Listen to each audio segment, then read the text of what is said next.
This is the other side of Kirk Franklin prank. This is the reckoning. 2024. All my life, been grinding all my life. Sacrifice, hustle paid the price.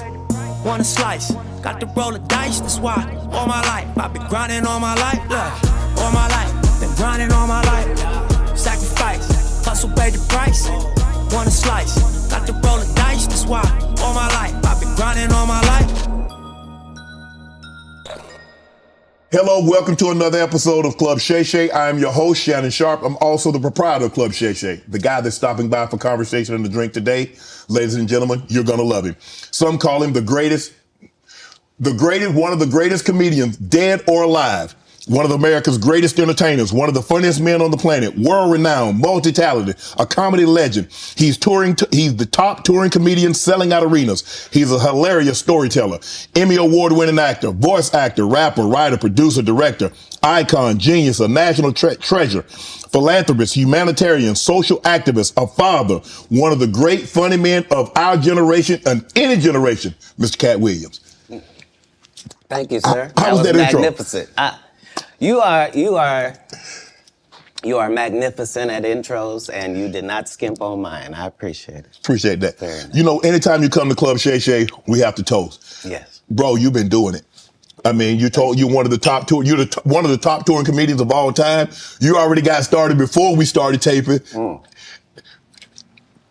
I did. Appreciate that. Tell the people at home. I thought they was lying, and yeah. This particular alcohol is stronger than you think it would be, probably by about 2. And unbelievably smoother and milder by the same maybe 30% than you could possibly expect. And unlike cognacs the world over, this one doesn't taste like wood at the end, and it doesn't taste like it's got artificial colors, and it doesn't taste like it's got artificial flavors. It's a fine product.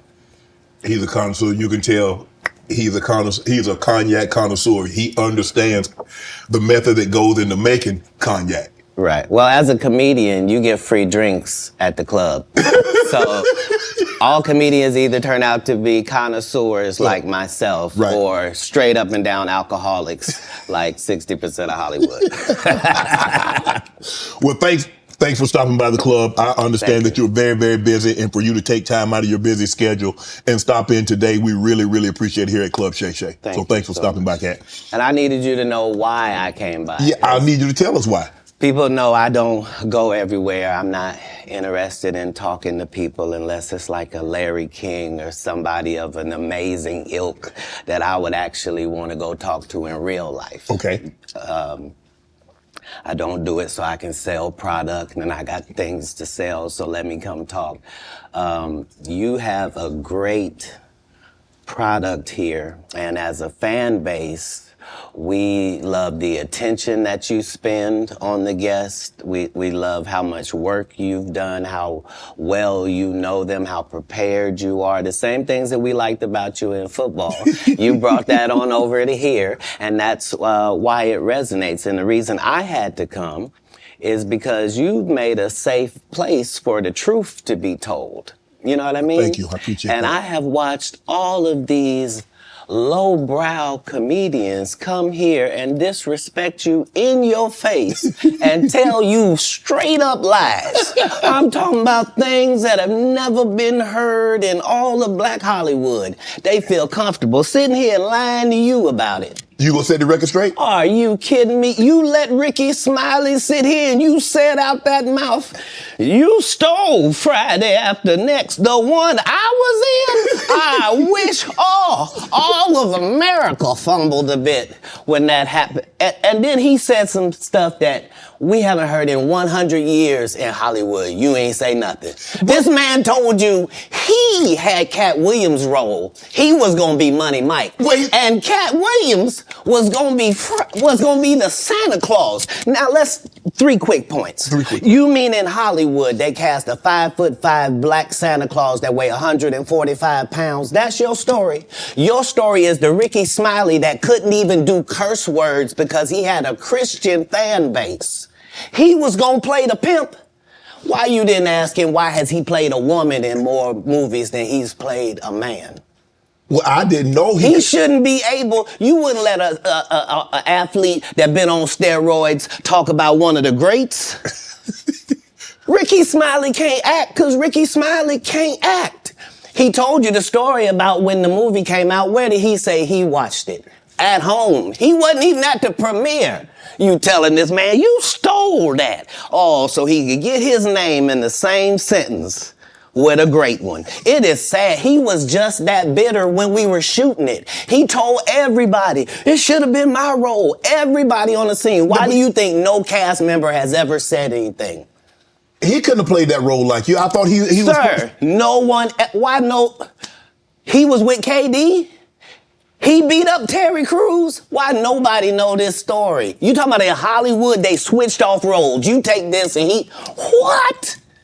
So Ricky Smiley knows this, and I don't know why he would lose a child and come on the air and start lying. That's why people believe in rituals right there. It's because, well, why would he lie? I don't know why liars lie, but I can tell you this.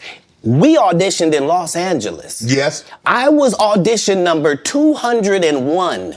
200 black comedians auditioned for the role of Money Mike with me. You're saying all 201 of us was auditioning and you had already had the role and had already shot the role in 4 days?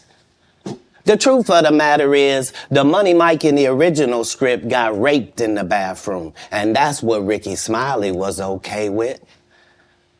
Katt Williams had to take the risk in front of the studios and the cast and our powers that be in his very first movie and say respectfully, humbly, guys, if we're talking about anything else, I have no credibility and I have no pull. But we're talking about comedy, right, where I have all the credibility and all the pull. The problem with Friday After Next is we're trying to make a classic comedy. And this comedy involves a rape. And rape is never funny, no matter who it happens to or what the circumstances are. If you would allow me to allow us to do this movie without a black man getting raped in it, I promise you that it will be twice as funny as it would be with him getting raped. So considering that's the real story, why would you bring up that story? 35 members of the cast and crew have never brought up that Ricky Smiley was gonna play Money Mike. No one ever saw me put on a Santa Claus suit. We got a wardrobe department. They made a Santa Claus suit for me. Why that wasn't in the bloopers? Why? And here's the other thing. Everything that Money Mike said, Katt Williams wrote. So what Ricky Smiley say on his? You can't say my lines, I wrote them. That's how I already know that I'm going to be funnier than you. What he told everybody was, Katt Williams, don't nobody know who he is. I'm on the radio. I'm with Steve and Said. Everybody know me. That's what he told everybody that would listen to on the set. That's the truth of the matter. He was so egregious, not now, then. He was so egregious that, and Hollywood has never heard this in 100 years. He was so egregious, I put in my contract that I won't work with Ricky Smiley again unless he's in a dress. Now, what was Ricky Smiley's next movie? Was it First Sunday? Did he wear a dress in it? You bet he did. It's in my contract. Why would you put that in your contract, Katt? That's where he's a believable actor. Him and Tyler Perry can't play a man to save their life. They play good women, and I believe that the best actor should be in the best role. So that's why, because when we released that clip and he said that, you responded because he said he was supposed to play Money Mike and you were supposed to play Santa Claus. An outright lie. So that he knows is a lie. So why would he say it? Because he's a liar. Nobody knows why liars lie. And that's why I had to come on the program. Cedric did the same thing. Cedric told you when you asked him, did you steal Katt Williams' joke? Yeah. He said, it don't line up. How it don't line up that I did it on TV in 2018? You came to see me at the Comedy Store do it in 2019 and then did it on the Kings of Comedy. Like, what doesn't line up? This is a televised joke that Mark Curry helped me punch up and get to the level that it was. The same Steve that went to go watch Mark Curry do his whole sitcom and then stole everything Mark Curry had. Now Steve got a sitcom where he the principal and he wear a suit and then he gets this high top fade, making all black men think he got the best lineup in the business. And it's a man unit. Then you ask it, why you not a movie star? I didn't want to be a movie star. This the same Negro that hated on Bernie with this same thing. I didn't want to be a movie star. No, you couldn't be a movie star. There are 30,000 new scripts in Hollywood every year. Not one of them asks for a country bumpkin black dude that can't talk good, Oba-Kaby, and look like Mr. Potato Head. There ain't none. You would have to have range. I played a lot of characters, 60 movie roles. I'm not playing Katt Williams in there. I don't know, Katt. We might not let you drink anymore the way I mean, we ain't even got... I'm not fueled by alcohol. I've had a sip, less than you. The truth don't need motivation. I'm just saying I can't let these dudes lie. Cedric's sitting here telling you why he ain't a movie star. He over here look like a walrus. You didn't say nothing. He can't even get his arms off his stomach sitting over here. Why I'm not a movie star. What? It's a situation. He never wrote anything. Remember, when Cedric the Entertainer starts, he's supposed to be singing, dancing, and telling jokes. That's why he's called the Entertainer. Right. We found out he can't sing, can't dance, and doesn't write jokes. He did 4 comedy specials. They're so bad, Shannon, they're not available on Netflix or Tubi. Can I say that again for the audience? They're so bad that they're not available on Netflix or Tubi. You don't think Sam's a good comedian? The world doesn't think that, sir. I have 12 comedy specials. He has 4 specials that are not available on Netflix or Tubi. It seems to me, Katt, that you had a lot to get off your chest. No. You wanted to set the record straight. Winners are not allowed to allow losers to rewrite history. I don't say any of these things if my name is not breached by these people on your platform. If you give a liar a platform to lie, then I'm not being messy by saying, hold on, that never happened, it's untrue, and there are hundreds of witnesses for each thing I'm saying. So let me ask you this. What is your relationship with Steve Harvey, Ricky Smiley, and Cedric the Entertainer as you sit here currently? For 30 years, they're a group. These aren't 3 random guys. The way that Ricky Smiley kept appearing at all of my auditions is because of Steven said he would tell anybody that, listen, they got a gang on that side. They know what it is. They know who the gang is. Why Earthquake not in movies? 'Cause he's illiterate. He can't read. And they found that out when they gave him a show and put the cards in front of him. Like, all of these dudes are co-entwined and they share secrets. And this is the age of truth. And the truth doesn't need to be scared of the fact that people tell lies. Katt's on drugs.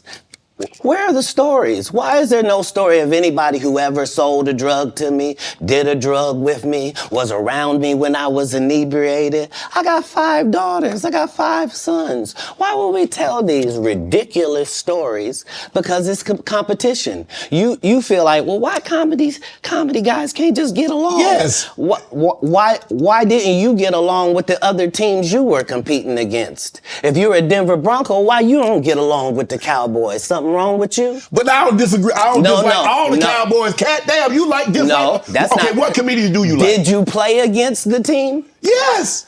I've taken 46 comedians with me on the road. 46. Okay.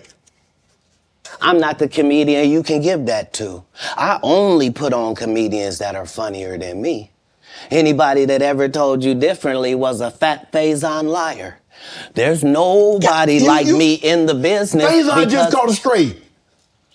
Faison said that getting a Netflix special is easy. I have 12 specials. Guess how many Faison got? 0.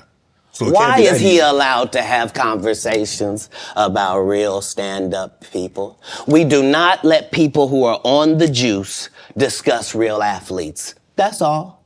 As a journalist. That's all. That's all I'm saying. Okay. I don't harbor any resentment to any of these entities because I can't be jealous. I've never seen them have anything that I ever wanted.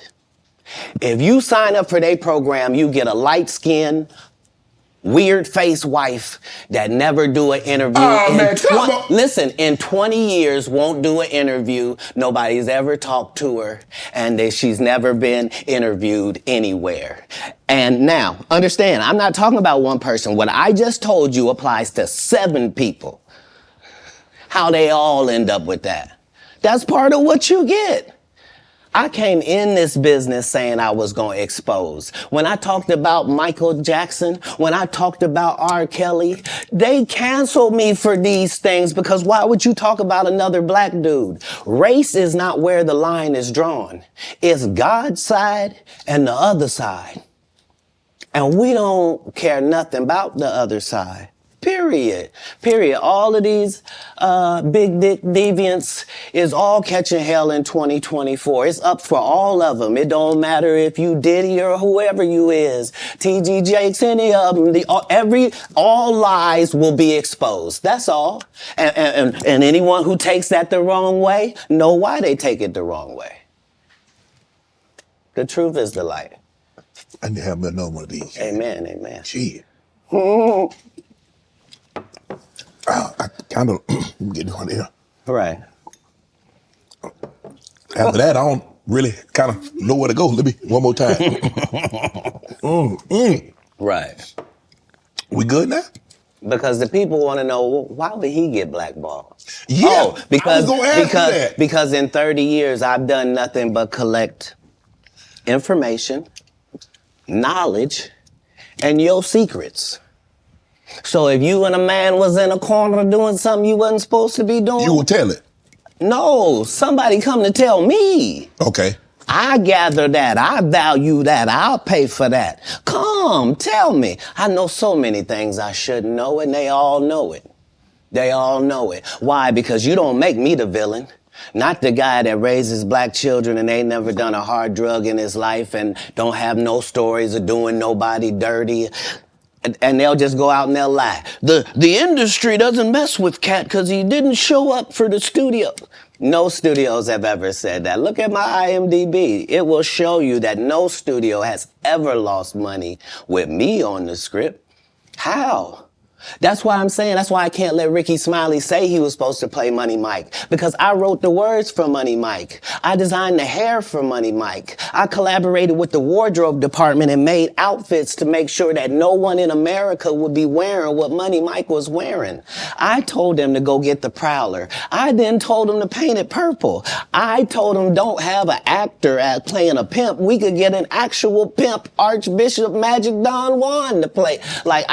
I did far too much work for somebody to come years later and try to tag along just for their own self-aggrandizement. Why didn't Cube set the record straight? Terry Crews could have set the record straight. Mike Epps could have set the record straight. Why none of them set the record straight? That's what you were supposed to ask him when he told you those lies that But I no didn't one's know it ever was a heard. lie. Right, but he's telling you something no one's ever heard of. Nobody has ever heard, oh, Ben Affleck and Matt Damon was in a movie and somebody said, y'all should switch roles. This is a business. But that's the thing, Katt. Normally when people are giving you information, I'm thinking I'm hearing it for the first time and they're giving information no one else knows or has ever heard. So I'm taking them at face value. These are like, this is like Steve Harvey telling people he used to be homeless. That's my story. That's not his story. Steve Harvey wasn't never homeless. When Mark Curry was touring with him 25 years ago, he was making $3,000 a show in cash and doing 5 shows a week. They just tell the stories. Thanks to my wife, I'm where I am. You said that about the first wife. You forget that? You told us it was her. Then you went and married somebody else that think like a man.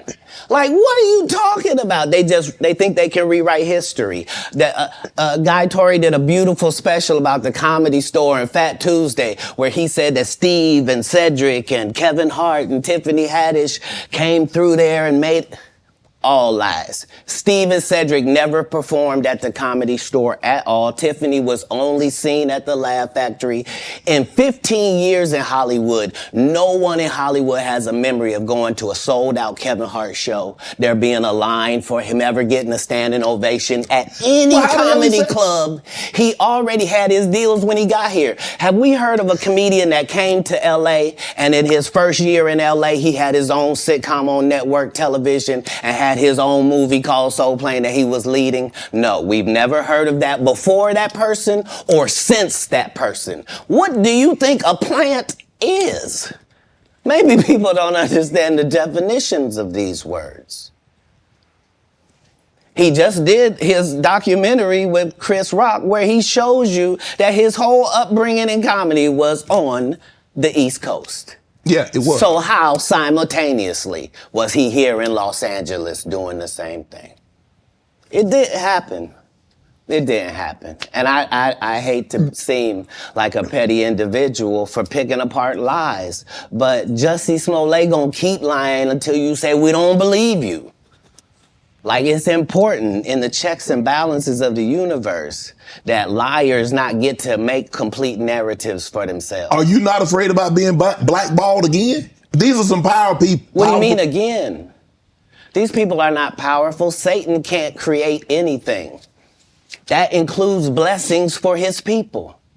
That's why, you know what the number one job of somebody that sold their soul in Hollywood is? What? Is to act like it didn't happen.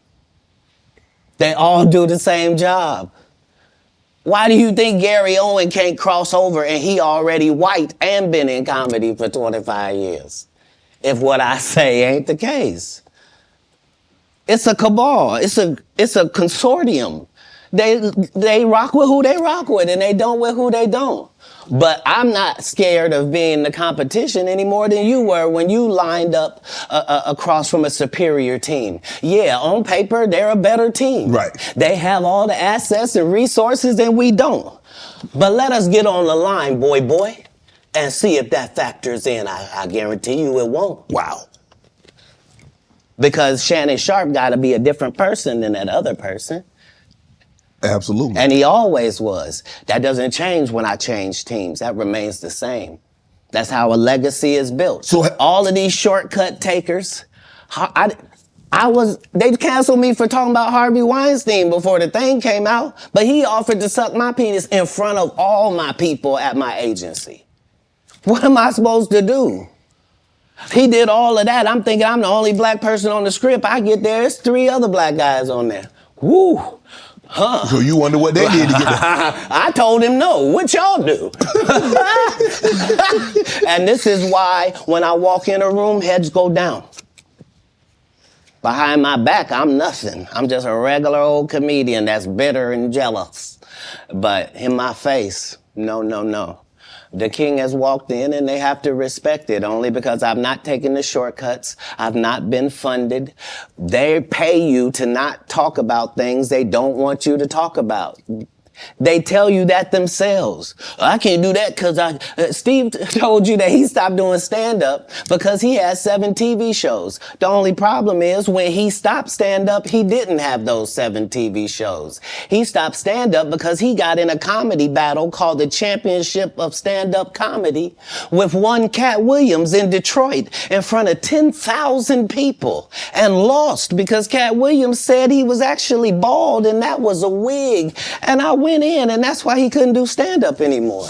Imagine him coming to tell you another story where he got so big and it was Bernie and them's fault because they wanted to be movie stars. What?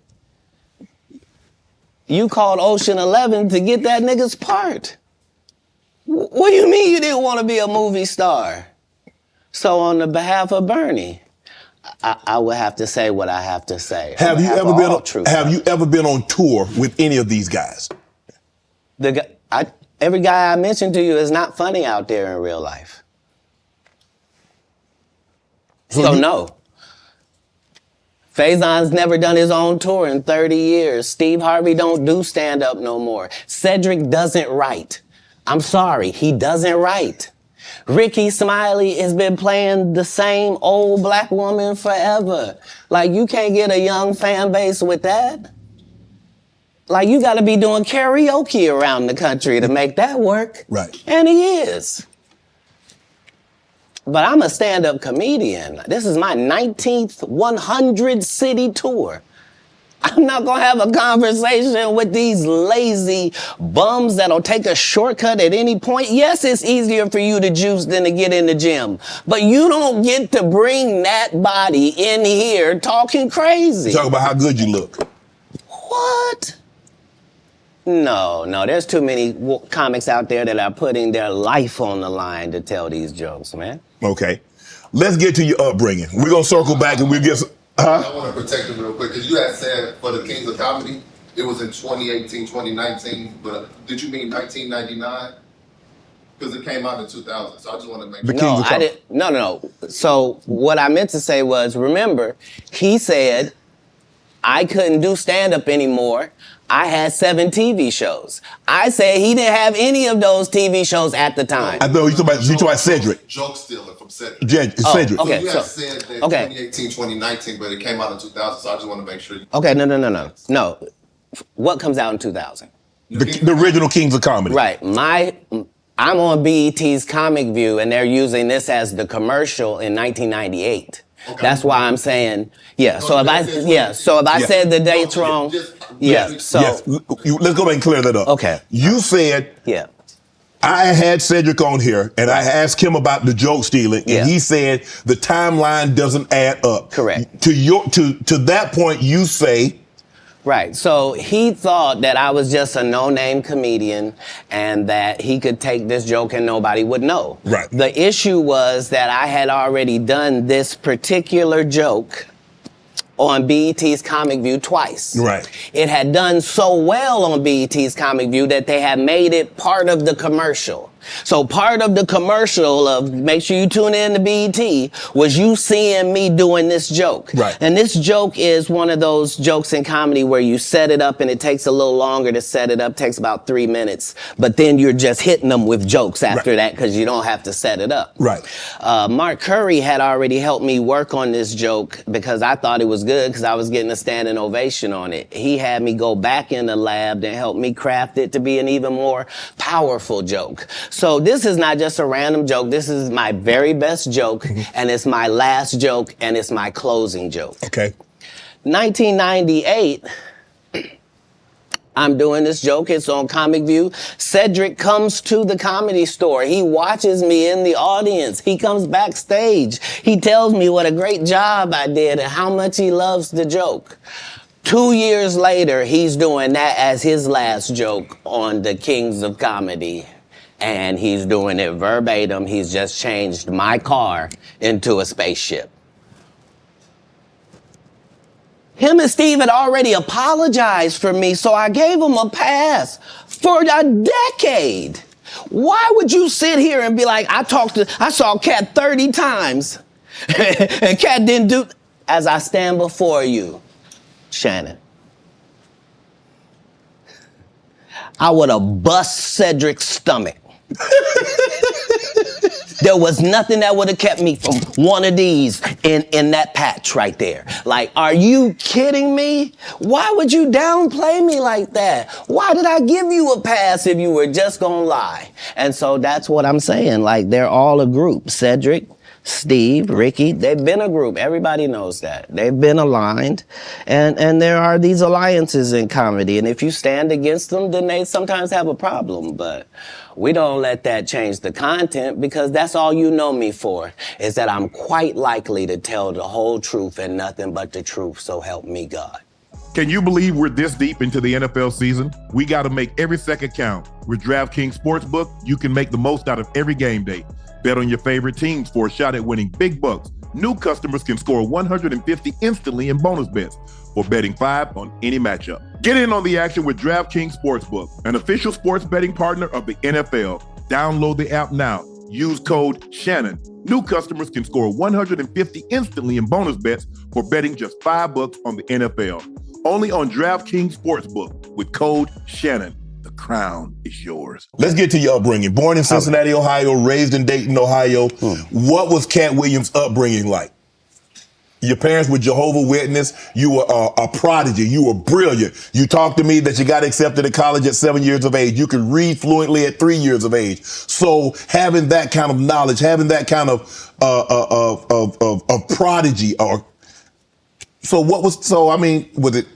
was your upbringing? How was it? How was life as Katt Williams coming up?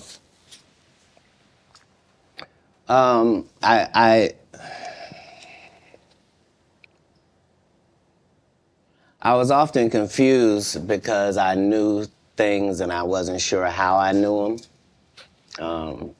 I knew things that I felt like I don't have a reason that I know this, but I love to read. I was voracious because they told me when I was young that knowledge was powerful. That knowledge was power, and I had studied powerful people, and I really believed that. I immediately. My next project was to read the whole encyclopedia set. So when you're like 6, 7 years old, you read the whole encyclopedia set, you think you're one of the smartest people in the world, right. Only to get out in the world and find out you don't know anything, you know? So it was a confusing time, but yeah, I had a childhood. I was grown, but I at 5 years old, I was in front of 10,000 people giving a performance with a full suit and tie on, you know what I mean? So yeah. It came full circle for my life. I knew that the applause and the giving of information and laughs and truth to people somehow benefited them and also benefited you. And yeah, so when they would ask me what I wanted to be, everything that I would say that I wanted to be was something that didn't exist. And they would never give me credit for it because I needed to say a doctor or a lawyer, but that's not what I wanted to be. So your parents weren't as supportive as you would have hoped because you were wanting to be things when you got older that they had no knowledge of or it didn't exist at the time? No, it wasn't that. It was... I'm saying I'm almost 100 years old right now, but if we go outside right now, I can run a 4.340 or sub. I can do a 4.16 if I'm there's Jimmy John's across the street. We can order a sub. But you've been on the submarine. That what you sub? So back then it was even greater. So you got this guy that all the coaches want to play. Man, Cass, don't do that. Hold on, because I'm 5'5" in the 5th grade. I've been this high my whole life. Like there was a portion of school where I was one of the big dudes. Like as soon as everybody caught their growth spurt, I was out of there. But I'm saying I was a competitive individual. My father was an athlete. I can see that. Like, no, I've been 145 pounds my whole career. That's why I never bothered when they said, your cat's on drugs. I knew, how you gonna prove that? My body is a temple. I've been the same size since I was 10. Like, what do you? Yeah, like I haven't changed off this pivot foot. This has always been who I was before stand up or anything. But it was an interesting childhood. I appreciate my parents, even though I couldn't live within the religious frameworks of what they had set up. But that was more not wanting to live a double life and not want to embarrass my family. You know what I mean? Because I read where a form of punishment for you is that they would take books because you mentioned you were such a voracious reader. And a form of punishment was when they would take the books for them because you could read fluently. You told me how at like 3 or 4 years old you could read, not just a little child's book, but you could read. Well, I'm saying when we go to Haiti to do missionary work, understand that my mother and my father, nobody that's there with us speaks French. And it speaks Creole and reads French. So I'm in charge of everything, from the housing to the cars to the gardener. Like I'm saying, so I'm not just reading, I'm reading in multiple languages. Like How old are you at that I'm time? probably reading 3,000 books a year from the time that I'm 8 years old to the time that I'm 12. No fiction books at all. I'm only reading nonfiction. You could drive. At 12, you received a full scholarship to the National Science Academy in Dayton, Ohio, but you failed, so you would become ineligible. Why didn't you want to take that opportunity? I didn't see it as an opportunity. When I got in there, all the students were wearing lab coats, and it seemed very confined and restricted, and nobody seemed like they were having fun. It just seemed like everybody was smart. I didn't want that. That wasn't what I was signing up for at all. And plus, I thought that Jesus was my big homie. So you know how you get a story about a dude joined the gang and you get a big homie, right? Like at this particular point in my life, my thought is that the Bible is the greatest book that's ever been written. Okay. That it houses the truth, and that it gives you this story of Jesus, and that I'm supposed to be like him. Okay. So it's already in my head that as soon as I get 13, I'm leaving. You at 13, you don't only leave like, okay, Mom, I'm moving out. You moved from Ohio to Florida on your own. You weren't afraid. I mean, you like, did you? Hold on. Did you not have? So what were you going to do when you got to Florida? Don't say I wasn't afraid. There's no such thing as a human being of not being afraid. Okay. There are certain human beings that understand that being afraid in no way stops you from doing what you got to do. Okay. So I was afraid, but I couldn't be that afraid because I knew what had happened with Jesus. I knew how it worked out. I knew that I wasn't in the wrong with how I was feeling, and I knew that I didn't have any bad intentions in it. Right. So I trusted God that it would work out. Why Florida? Because if you're raised in Ohio, the one thing on your list is, I'm gonna get away from snow, and I'm gonna get as far. I want to go. Tell me the place. I literally went to a truck stop and I asked all the truck drivers where they was going, and there was one guy going to California and there was one guy going to Florida, and they told me how long it was gonna take, and so that's why I ended up in Miami, because. How'd you get there? You caught a bus? No, I just told you. I was at the truck stop. So you hitchhiked? I didn't hitchhike. I got in the back of the dude's 18-wheeler, me and my Rottweiler puppy and my suitcase. Yeah, because I probably had $2,500 on me, like I was shoveling snow and cutting grass. Like I always had pockets full of money. When did you make the decision that you were going to leave Ohio and go somewhere? And it ended up being Florida. But when did you know that you were leaving Dayton, Ohio, going to Florida? In my father and I's last interaction, somebody could have not made it. And we both understood that was all bad. What was the disagreement about? If you say that my family is very religious, just say I'm not.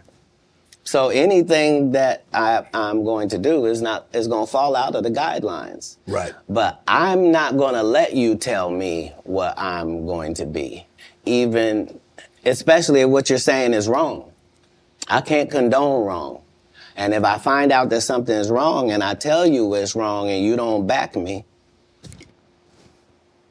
that's what it is. Even as a young child, you were willing to tell your parents that some of the things that you're saying doesn't coincide with what I've been reading in the Bible.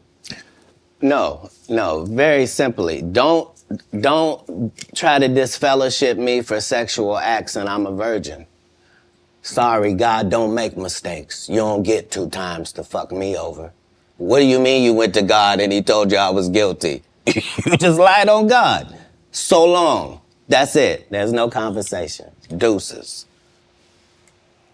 That's what it was. That's when you made the decision. After Yes. that conversation right there, you say, "Nah, I can't live under this roof." It wasn't a conversation. It was an altercation. In the altercation, I love my father. My father loved me. But we are 2 men at it.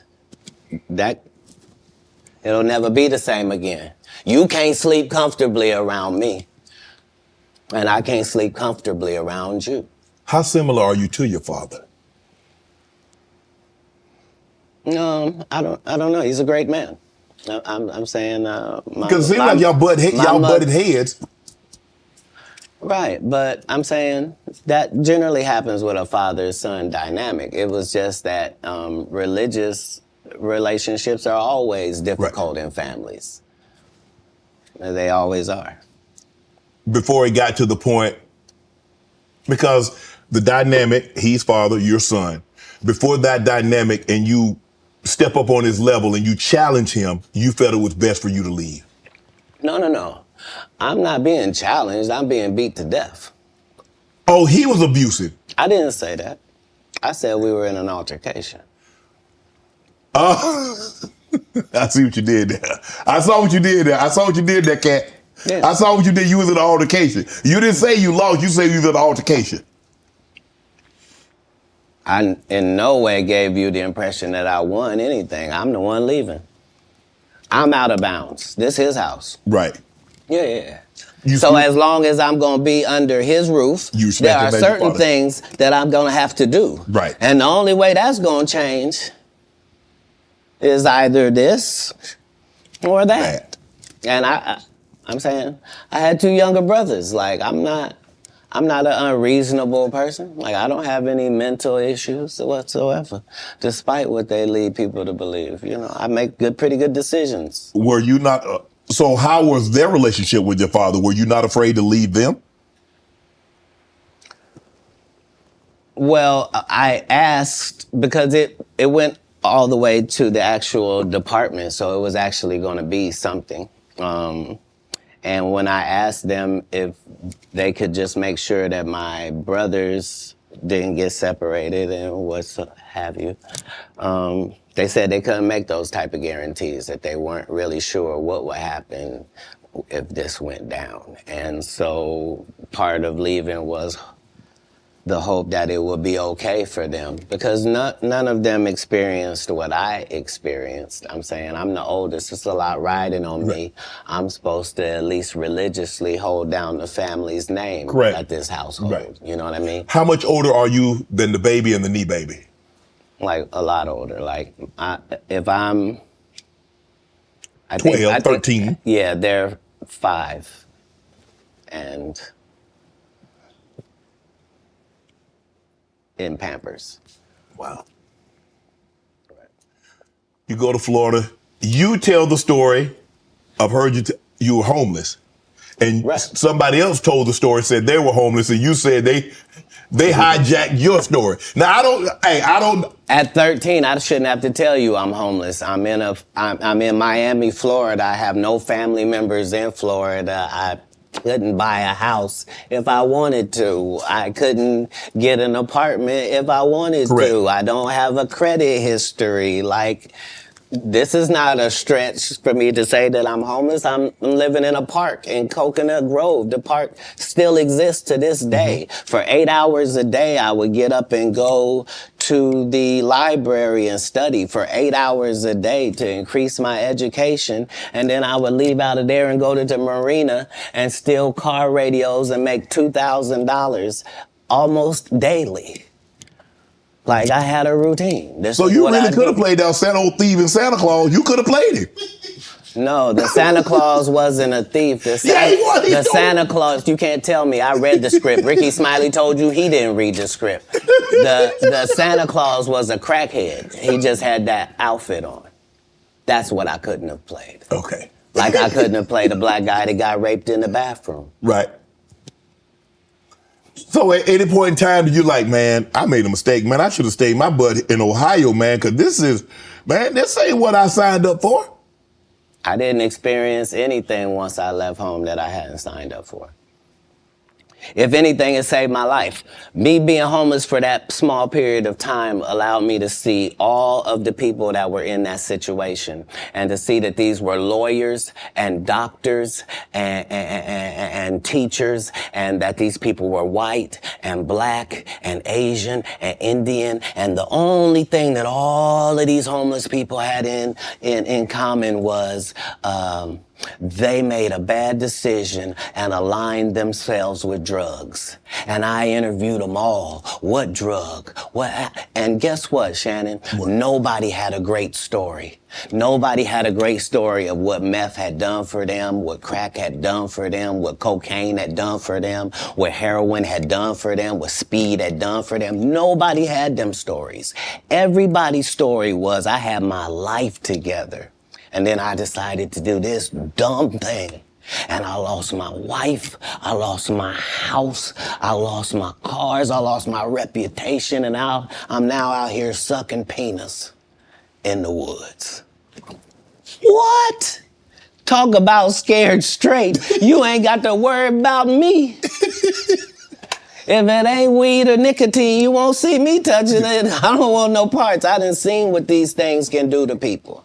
Anything that take over your free will is the devil itself. Have you ever thought about what your life would have been had you stayed in Dayton, Ohio? No. That's like asking somebody that's in the NBA for 14 years, like, what would have happened if you didn't come to the NBA? Well, I shudder to think. I thought it was what I was made for. I thought it was what I was built for. Anybody that knows me will tell you that when they first met Katt Williams, when I was Cat in the Hat, and they tell these stories about how he changed his name. Look, the truth of the matter is Disney sued me. Yeah, I was Cat in the Hat. They sent me a cease and desist letter, and I'm not even making $25,000 a year. And the mega company Disney has sent me a cease and desist telling me I can't use any variations of that name. Fine, I'm Katt Williams. That's all that happened. I have been this same product the entire time. They will tell you when they first saw me doing stand-up, I was just like this. This is what I bring. This is my style. When did you know were you always funny? Did you always want to be a comedian? Did you stumble on a comedianship? No, I loved what they did. And so I studied them, all of them. I studied all of the white comedians because I wanted to know, why is Monty Python funny? Why is Don not so talented? I wanted to know, what is George Carlin's thing? Like, so I studied all of the comedy masters regardless of the field because I loved to laugh. Mm-hmm. I didn't know that these people were making a great living at doing this. I thought this is just what they did. They tell jokes. They're funny people. But I loved the craft. And that's why when I got into the craft, I thought it was my obligation to make sure that I kept writing new material so much that it forced these comedians to stop doing the set they've been doing for 10 years and keep writing some new stuff. And I knew that if I could get that to take on, that most of these bums would have to just quit comedy because they can't keep up. They're not gonna keep writing an hour worth of material. Right. I've written an hour worth of material 19 times. They're not gonna do it. Why? Because they're not creative writers. They want to get somebody else and have them write it and put it together. So if I'm listening to you correct me if I'm wrong.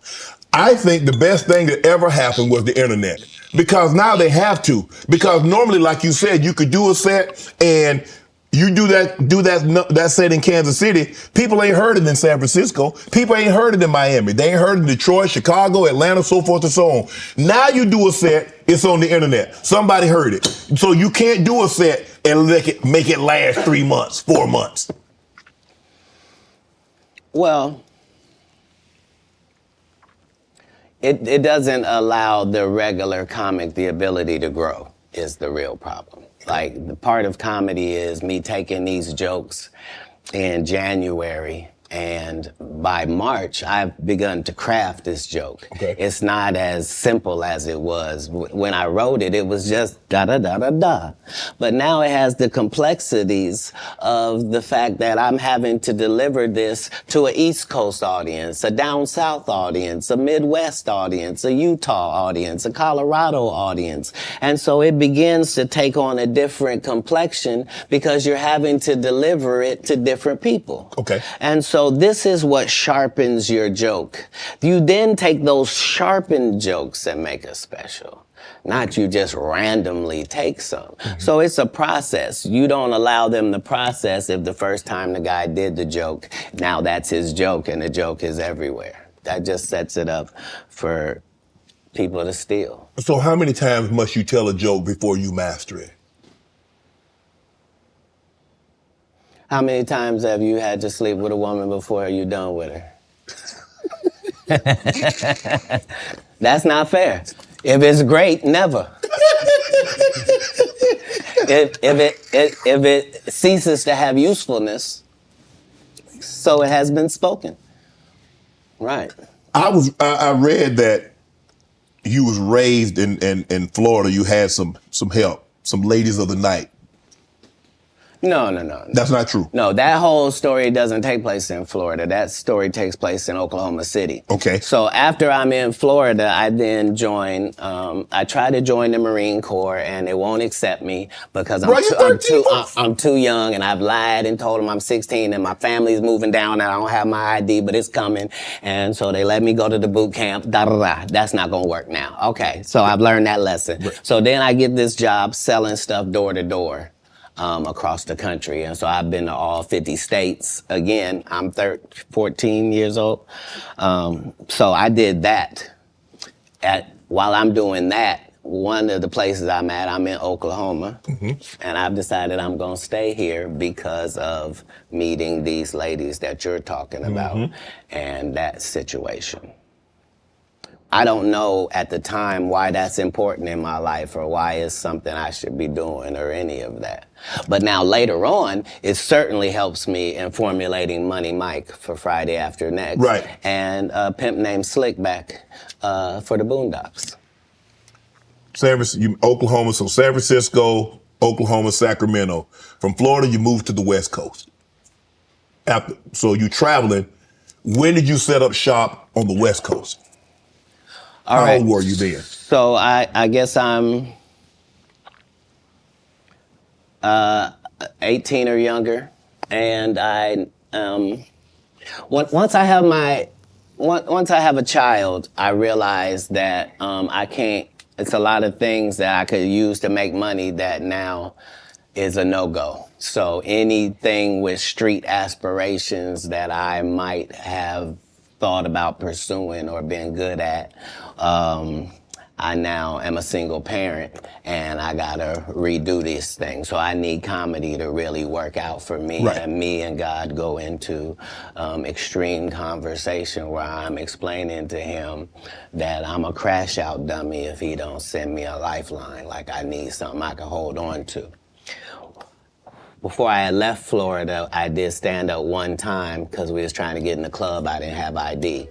So I said I was a comedian. They ended up having me do 5 minutes. But I kept that in my head that I had done that. When we get to Oklahoma, they're having a competition for stand-up. And if you win, you get to go out on the road with Jeff Foxworthy and Dan Whitney, who is Larry the Cable Guy, and Richard Jenny, and these great comics. You get to open for them. And once I did that, I realized, okay, as a comedian, I'm like way behind schedule. I done started this too late. All the funny guys are already funny and known names. Like, how am I going to progress? So I realized that I do better with a white audience than I do with a black audience. And I'm not sure why that's occurring, okay, but the white audience likes me more. That's interesting. So when I moved to Sacramento, it's because Sacramento has a white and a black audience almost 50-50. That's okay, almost the makeup of Sacramento. So I live in Sacramento for 2 years until I get to the point where I am equally as funny if the room is black as I am if the room is white. Okay. That's not enough. Now I need to be one of the good ones when it comes to black comics. Mm-hmm. So now I have to move to Oakland, and that's what lands me in Oakland for 3 years. Once I have dominated male black comedy in Oakland to my liking, now I'm prepared to go to Los Angeles now.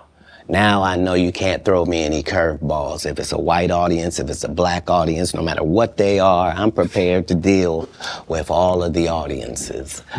Do you write jokes according to the audience that you're going to be in front of, or is your joke universal? Well, in the beginning, part of my framework is that I'm tailoring every show to this audience. Okay. And that's how I was able to show my range and show that I was better than my competitors, is that I'm Katt Williams, but I was still doing clean comedy. So I was still going to churches and doing 45 minutes of stand-up at the church with no curse words, no sex, drug material, no none of that, just straight stand-up. And then I was doing everything else. And at the regular club. Yeah, that was the range, is that when in Rome, do as the Romans do. So that's how I started. But as you begin to get better, you begin to be able to speak to your entire fan base. And that's really what's been helpful, is that I've been having the same conversation with my fan base for 12 comedy specials. Is that what set Katt Williams apart, is your range? Is that you can do a comedy, do 45 minutes in the church. I can go to a comedy club in front of 250, or I can go into an arena with 15,000.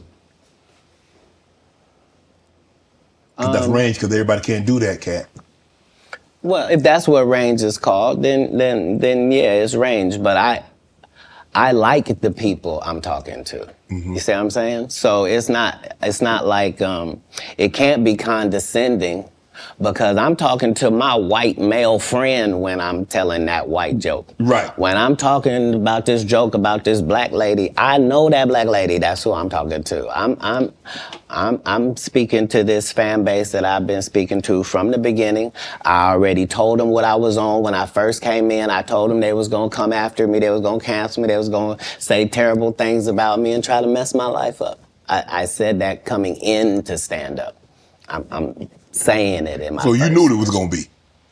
It has to be. I know I'm going into the belly of the beast. How could I be naive? I know that I'm going into Satan's playground, but I'm trying to be so good that you got to bring me in so close that I can see who's doing what and what's going on in there.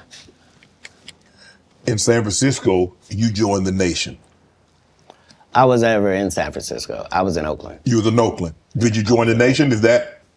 Yeah, Honorable Minister Farrakhan and I have an extremely close relationship. He refers to me as one of his sons. So, yeah, I spent a particular period of time.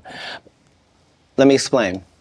Yes. Because my particular background was already religious and super strict, right? I didn't find out about other religions by reading about them. I went to their religion. I don't want to learn from Jewish people from outside. I want to be in a synagogue. I don't want to learn about Muslim people I want to be in a mosque. I don't want to hear about the Baptist or the Pentecostal. I want to go to their church and see. And so that was the religious discovery that I was on through that period in my life. When did you know you were funny? Probably about 10 years ago. 10 years ago? Yeah, about 10 years ago. So you didn't think as a child, because obviously you said the very structured background, your family was very religious. So obviously you didn't get an opportunity. I never did a talent show. I was never in any extracurricular activities. I was never in drama. I was never in band camp. I was never a Boy Scout. And you didn't stay in school long enough to get funny because you dropped. You understand. You understand. So there was no, I don't tolerate high school games. I didn't go to high school. I don't know how most of the games they think I play, I'm not even aware of them. But Katt, for you to get on stage, and like I said, a lot of people, like a lot of comedians, I had a few here, they're like, okay, I told jokes to get girls, I told jokes to, get people to laugh at someone else. Yeah. But you is like, you say you did comedy one time in Florida. Yeah. And you had this other opportunity, like in Oklahoma, that they were going to take you out if you won the talent show. You was going to go on the road with these well-known comedians. And I did. But I'm just saying, how in Florida at 13, 14 years of age, you like 16, I can do that. Well, because I knew that there were a lot of other things I could do. Like when I looked at drug dealers, I thought I could do that. Yeah. You But see what that's I'm easy. saying? So right. And who doesn't like that? Right. Huh? Yeah. I'm trying to figure out how I'm gonna make it.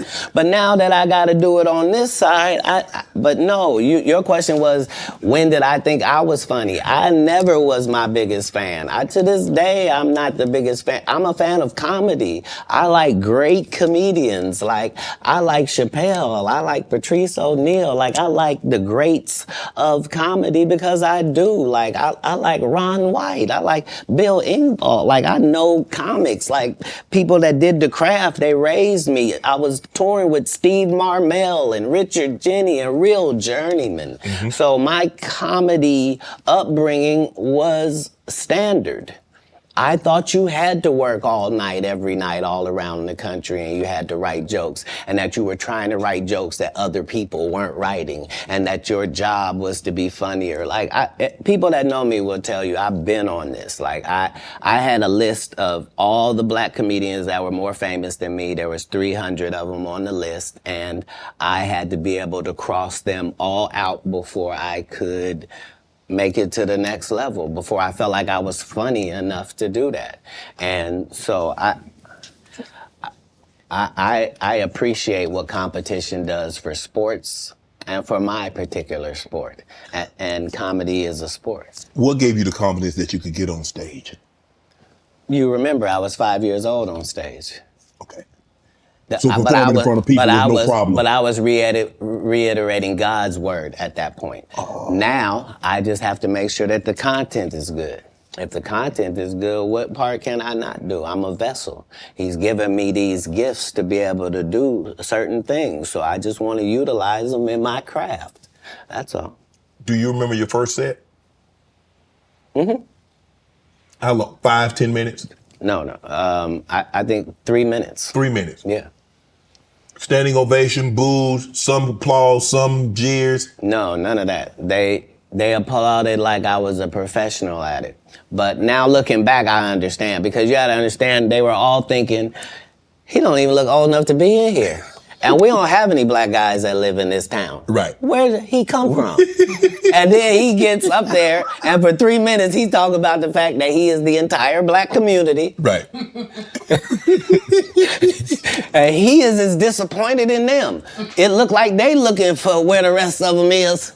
And so is he. And that was his set. But I understood from that point that the truth is really the commodity, and the fact that we are all individuals and all separate and all our own islands, but not in real life. In real life, it's only 5 or 6 different types of people, and you're gonna see them everywhere that you go. And all my enemies all look the same in the eyes, whether it's Faison, Wanda, Aries Spears, they all look like... Man, what you got against Wanda Sykes? You think I don't remember that? Sir? Wanda Sykes and Wanda Smith are 2 separate people. Wanda Smith. And I had only said one name, sir. Wanda Sykes I'm is amazing. I love Wanda. And I agree. I love Wanda. That's my girl. Mine but as well. I remember on the radio, you went on a radio interview. If I'm not mistaken, that's in Atlanta. Right. And you came on there with seemingly good intentions. And she attacked you. It wasn't just that part. It was the fact that before I go in there, she has a conversation about, okay, now, I just want to talk to you because you just wanted Emmy for the city of Atlanta, and this is in Atlanta, and they just want to hear about the Emmy and hear from you and to thank you for what you did putting the city on. Right. Okay. And we won't talk about your kids. We won't talk about jail, no cases. We ain't going to talk about none of that. Right. And immediately gets in there and goes the opposite way. You can't flip up on me because you're an inferior comedian. I'm going to destroy you, and I'm never going to call you out of your name. I'm never going to say anything disrespectful to people that look like you. It's a very thin line. I got a call, but this lady is trying to embarrass me in front of a largely homosexual fan base. That's why she got canceled. Gay people don't take it kindly that you would, as a derogatory, call me gay. Gay people don't feel like it's derogatory. So why are you trying to shame me with something in a community I don't even belong in? There's no gay people saying I belong over there or been over there. You did, but I have no hatred of over there, and how dare you? You did a number on it, though. Hey. You did a number on it. That's legendary. No, you either believe in karma or you don't. Because I didn't even know any of the stuff that she had done to my fellow comedians until afterwards. I just know that it was a setup. Right. And remember, they tried to kill me this same weekend. Not in jokes, with a real gun in my real face on real camera. Understand I'm losing my life for participating in something that goes along with my job. Like, it's two comedians, what do you mean? And the world was okay with it because it was me. Had that happened to anyone else, the world went crazy when Will smacked Chris. This is a person pulling a whole gun on a comedian in the confines of their job. It's really a weird situation when they hate you that bad. Yeah. Yeah. You felt she hated you at that moment because you mentioned that she said it was going to be very professional. Oh, you won an Emmy, congratulations, you put the city on, you own for the city, yada, yada, yada. And now, did she mention anything about the Emmy on camera? I believe you saw the video and you know that none of that took place. See, the issue is that all the comedians have to come do these radio stations because you have to sell your tickets. And so that means you have to go to the radio station. Yes. I don't go to the radio station and I don't make posts to sell tickets. I just don't. So you've not seen me. I'm not here in some subservient position where somebody sent me over. You here out of the kindness of your heart. You are. No, I'm saying in the interview yes. situation. Yes. Yeah, right. For sure. Yeah, and this person knew I wasn't there for that But how hard, because you have to understand, she is a female. And so you have to be careful. You have to handle her with kid gloves. Sir. You want to go ahead and take that out? You don't want to be against equality, do you? No. What you just said was very unequal, sir. But I think maybe you've had enough of this. Because I think I just heard you say that women are not equal and should be treated unequally. They want to be treated You mean equal. as a comedian? No. Listen, you understand and I understand. Yeah. In certain situations, they want to be treated equal. Not all situations. And what part of what you saw her get? She deserved everything you gave her. What part would have been different if she was a man? It would have just been more vicious. Yeah, that's my point. I took all the vicious and venom away because I didn't have any. Plus, I understood. I'm not trying to offend black women with short hair. I'm not trying to offend heavyset women. I'm not trying to upset fellow comedians. I'm not trying to do any of that, and I am qualified to be able to do none of that and still eviscerate you because I'm smart enough to know that I need to say that you have gnarled fingers because I know your limited education means you don't know what the word means. So you can't possibly respond to it. You're not sure of the meaning. And I'm going to continue hitting you because this is what comedians do. Right. You've been masquerading that you're a comedian too. And that's the fallacy. So nobody in boxing fights out of their weight class. If you're a 130 pounder, you don't just show up with the 160 pounders. You stay in your weight class. Is that what you wanted to do? No. That she was out of her league when it came to... Because I didn't want to do any of it. I know you didn't want to, but once she took it there, did you feel that you had to go there? Oh, you go where? You could have said, Wanda, I didn't come here for that. I just want to do the interview. I just want to talk about what happened. Oh, you misunderstand my job. My job is to be funny.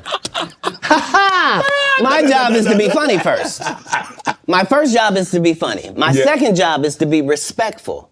My Third job is to be immaculate and Gaza strip it. That's non-political. I'm saying if you do it, you let a terrorist accidentally touch over here, and I won't stop burning you down until there ain't nothing left. It'll literally be rubble on top of rubble, and I'll still be bombing. Why? Because that's why you should mind your business. This is what F around and find out is about. Right. Have you ever been booed, Katt?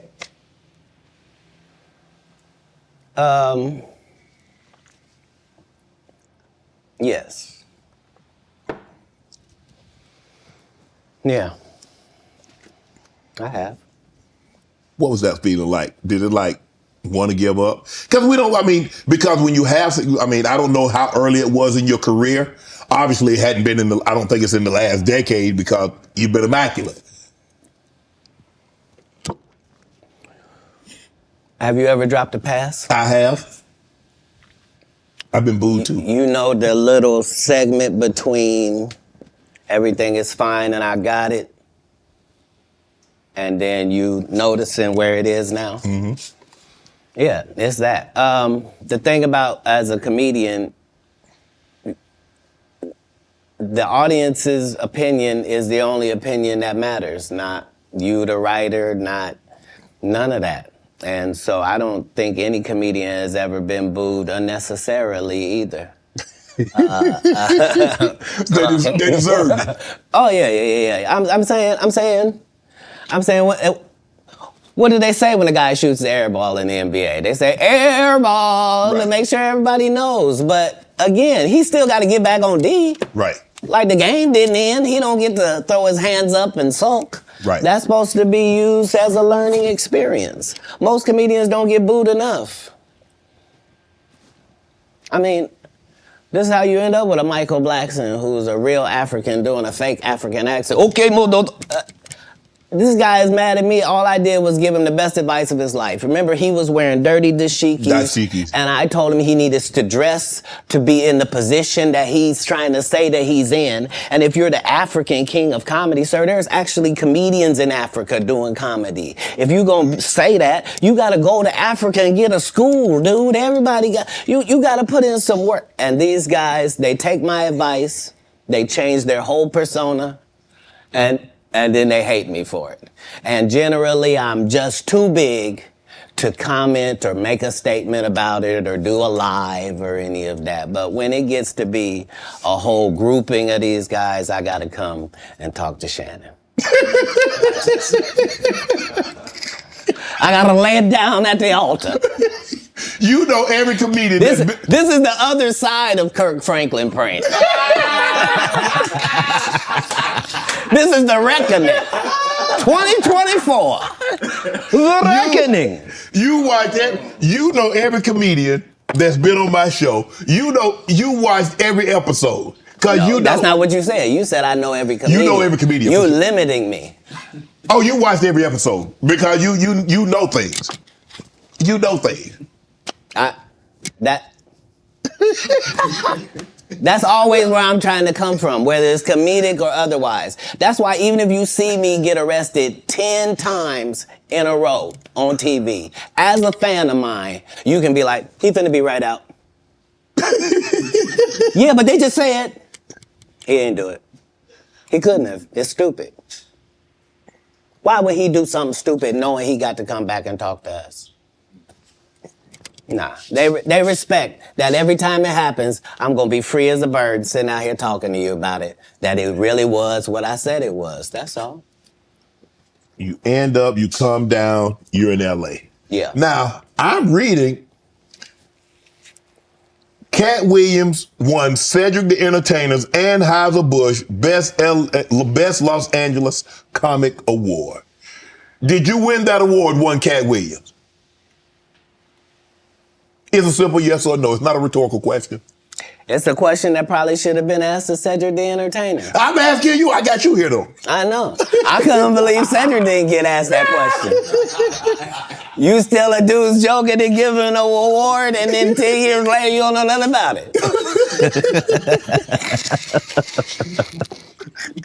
Hey, but I promise you this. What? If he sees me again before he sees you, he'll be talking different when you see him. That's for certain. That's the difference. That's what these comics understand, is that I'm not doing nothing for clout. I don't even recognize clout. But eventually the Lord is going to let me and you be in one hallway. A lot of these dudes go...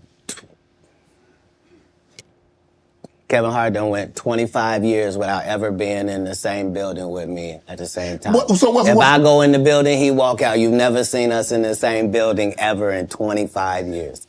Like, it's like that. Why? Why? Yes. Because I'm really the product. It's not what you think. I am never under the influence of anything. I'm always in my right mind. I'm always a physical specimen. And when you see me, I'm much, much bigger than you had thought.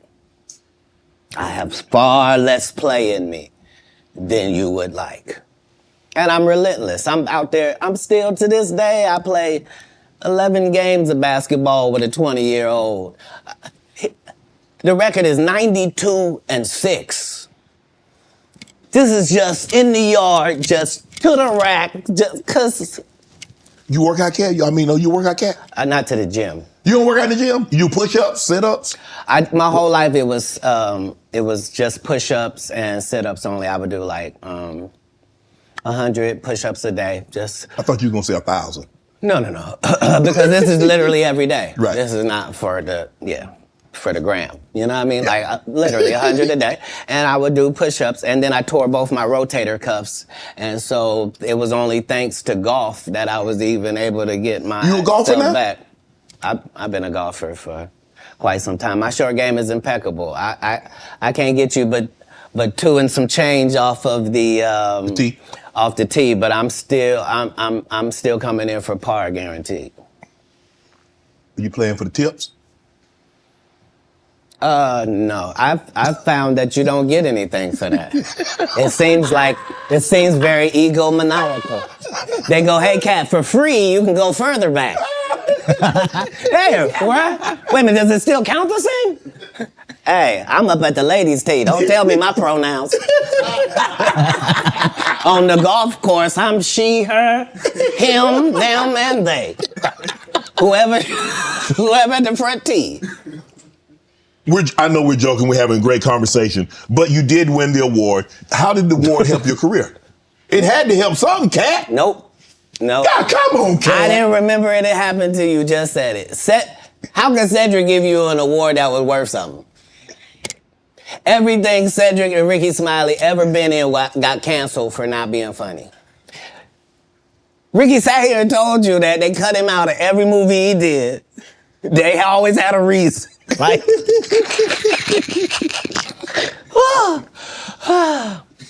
that's why I'm funny, because I'm a happy person. I laugh all day long. I can't even imagine the misery of these bums.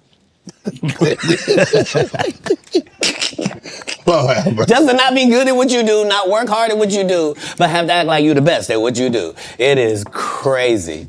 It's crazy. But they be touring, they be doing like 100 shows a year? That's me. I don't run into none of them. That's what I'm saying. If you a Faison Love fan, you mean you've been a fan of him for 32 years, you still waiting on him to do his first special? You mean to tell me if Steve Harvey, your favorite comedian, you mean you've been waiting for him to do stand-up for 15 years now? I mean, Steve got a lot of other... DL's still out there. None of those irons matter to stand-up. Who cares that they wrote a placard for you to do Family Feud on? Like, you're successful because we're surprised you can talk for a living and it's entertaining that you're gonna say some funny country things. But not a writer. Right. Not a writer. How did you develop Money Mike and get it? Everybody talk Money Mike.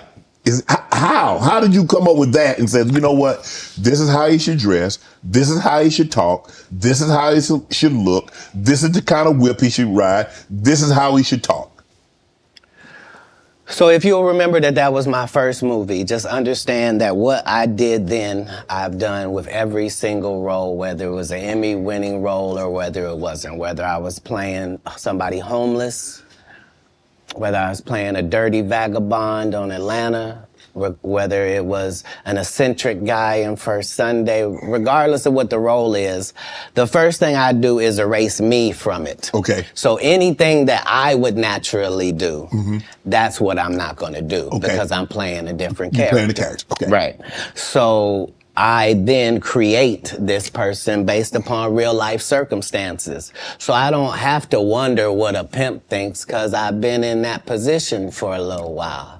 I also worked manual labor for some time in my life, so I don't have a problem paying somebody that works. And I don't have a problem being a go-getter because I'm a go-getter. So I bring whatever I can to these characters. I was able to... the first week that I got the script, there was a pimp guy that used to be a pimp, but he wasn't anymore. He was a rapper now, and his name was Mac Minister. And he had been a pimp and was going to be a rapper. And I had never done a movie before. I was a stand-up, and I'm getting ready to do the movie. And so I was able to craft what a real pimp was like, what was too much. I didn't want to be stereotypical. Right. I did the research. I saw how many times people played pimps, and they were always...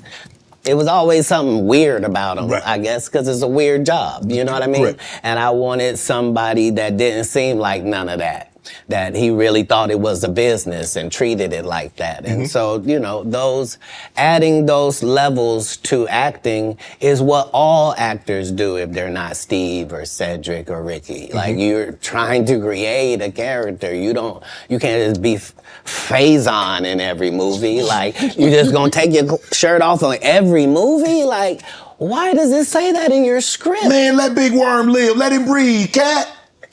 Let Big Worm breathe. Stall him out now.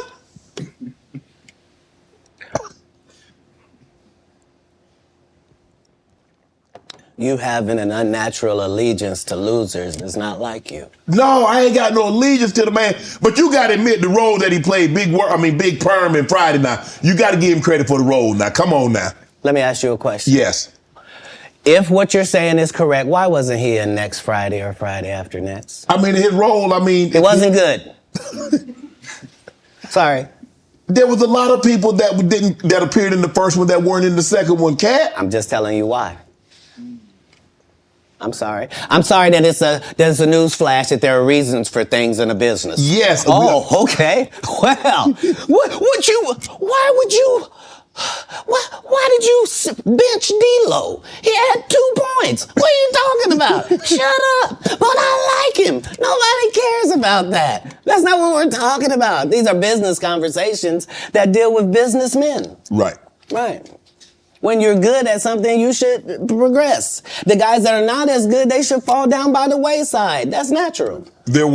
So you believe if your talent doesn't support it, you should fall by the wayside, and the guys that have the talent and they get elevated, they should move. No, that's what water says. That's what the universe say. The universe say the levels. No, not I say. Who am I? I'm nobody.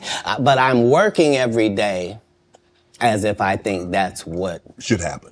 Is how it should be. And I'm choosing comedians that also write and work hard and don't steal other people's material. And I'm making sure that they all make $300,000 a season. And I'm making sure that they're not ever signed to me or my conglomerate. And that's why they're successful. No, you can work with me and still be an independent businessman, boss owner like you came in. Right. I don't need you to be subservient to me. That's those other guys that make you pay dues.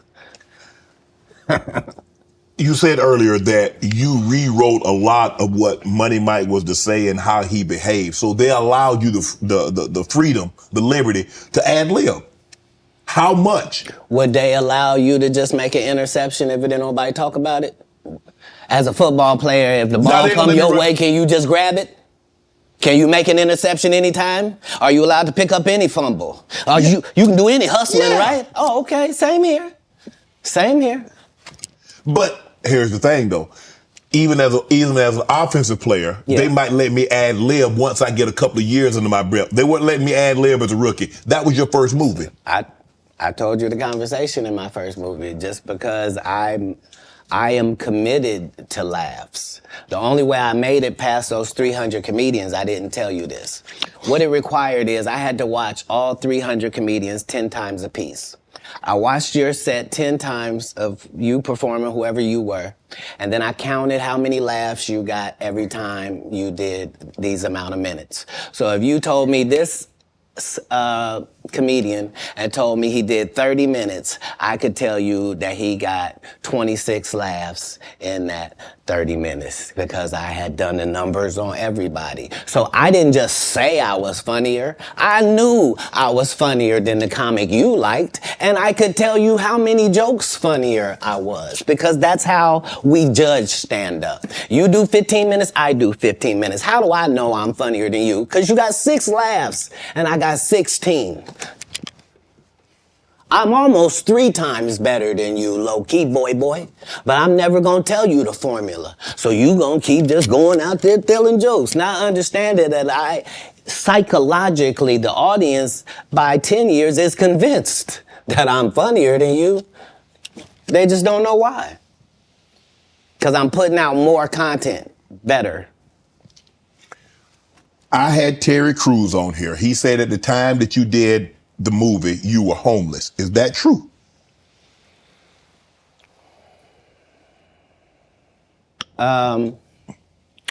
This was my situation. 5 months prior to me getting this first audition for Friday After Next, I got this baby son. I'm holding him up above me. He grabs my little chain. He's playing with it, and he accidentally drops it. It breaks out my front 2 teeth. I'm in a situation now where when I go to the dentist, they telling me this gonna cost thousands and thousands of dollars to fix this right. They not telling me what it's gonna look like. I go get an estimate with no money involved, find out what I need to do. They find out you got a tumor in your upper jaw, so we're gonna have to do a whole surgery for you. It's gonna be 100 bands. I don't have it. And I'm only gonna have this check from this movie. So while I'm doing this movie, we live in this trailer.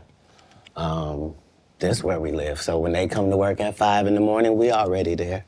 When they leave at night, we still there. We just double back because we understood that this is our one opportunity. And we have this opportunity to change our lives, just like a young man going for the draft. Right. We can actually get in the league with this. There are 30 comedians on this cast. They're all magnificent. This is the holy grail of the situation.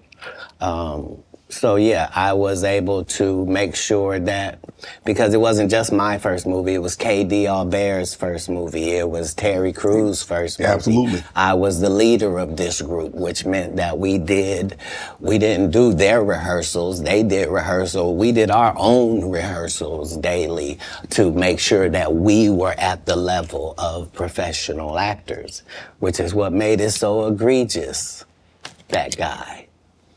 Saying, you were supposed to what? Katt, he did have a good part in the movie, man. The Santa Claus was funny, man. The dude said the entire time we were filming, I can't play this role. They got a bandana over my nose and my mouth. My family not even gonna know who this is. So yeah, tell your story. Terry Crews also said that you guys had a lot of conversation, that this was your opportunity and you needed to seize this moment. Terry had the benefit of having been in some very high-profile situations already and took L's. Mm-hmm. Like, he had been in the league, you know what I mean? He had done pro wrestling. He had done a lot of things. He had been televised and some things that hadn't worked. Right. And this was just fortuitous for him. And now you know what nobody has ever said in the whole industry in 20 years about, you know, the whole Money Mike not getting raped in the bathroom. Right. So I understood going in that there's no reason. I lost for a 5-year period, every single movie that Kevin Hart did was a movie that had been on my desk, that all I had said was, just, can we take some of this step and fetch it shit out? And then I can do it. Like, it don't need to be overtly homosexual, because I'm not homosexual, right? It doesn't need that to be funny, right? And me saying that and them going, oh yeah, no problem. And then going to give it to this other guy and having him do it just like it was. And acting like I'm a bad person because I keep standing on my standard. But yeah, it's interesting, but I wouldn't change it for the world. Like, again, I'm on the winning side of these decisions. You know, look, I've had Cube, I've talked to Cube, and a lot of people say Cube doesn't pay. What's your relationship with Cube, and what did that opportunity mean for you? Well, the ungrateful bastards that would say anything about Cube's payment, you shouldn't even talk to them anymore. Like, you don't go to Goodwill, you don't go to a Goodwill thrift store and go, look at all this cheap ass shit. Why don't you shut up? Why don't you shut up? You could have went to Hermes. Why you didn't go to Balenciaga? Why you didn't get a bowl of the Balmain? You want to have that conversation? Right. What you mean the independent black dude who's filming it partly out of his fucking pocket? What you mean he didn't pay you enough? They weirdos. Weirdos. That felt like they earned the opportunity because they were big. No, yeah. I understood. That ain't no $200 million movie. Well, I mean, how much did you expect you was gonna make? Well, I made enough to get them teeth fixed just like you did. Yeah. So it was no harm, no foul. I knew that I was gonna go from there, and there was no turning back for Katt Williams. Okay. Well, here's the thing. I wrote it. What I'm saying if I did it and I did a good job at it, you can thank me. I was involved. Right. I'm not gonna come later on and tell you, I never even read the whole script. So how you know what roles? What? What do you mean you never read the like these guys' whole job is to present something, unfortunately. And I'm just not a presenter. If you ask me a question, I'm just gonna tell you the truth of how it went. Would you be willing to do another Friday? Cube already asked me to write it. I was supposed to have been writing it. This is what these guys are mad about. Like, we lost some great people before this movie could come out regardless. Right. And so, yes, there desperately needs to be one. But we miss John Witherspoon in a way that can't really be quantified, if I'm being honest with you. And the Chris Tucker that we got now is Epstein Island Chris Tucker, not Smokey. Oh, Lord. Whew. If I didn't know no better, I'd tell you he's the greatest. I don't care what you say. To be confident and not delusional is a real skill. Most of these confident people we see is really delusional. Well, you don't think they asked Chris Tucker to come back in the second Friday?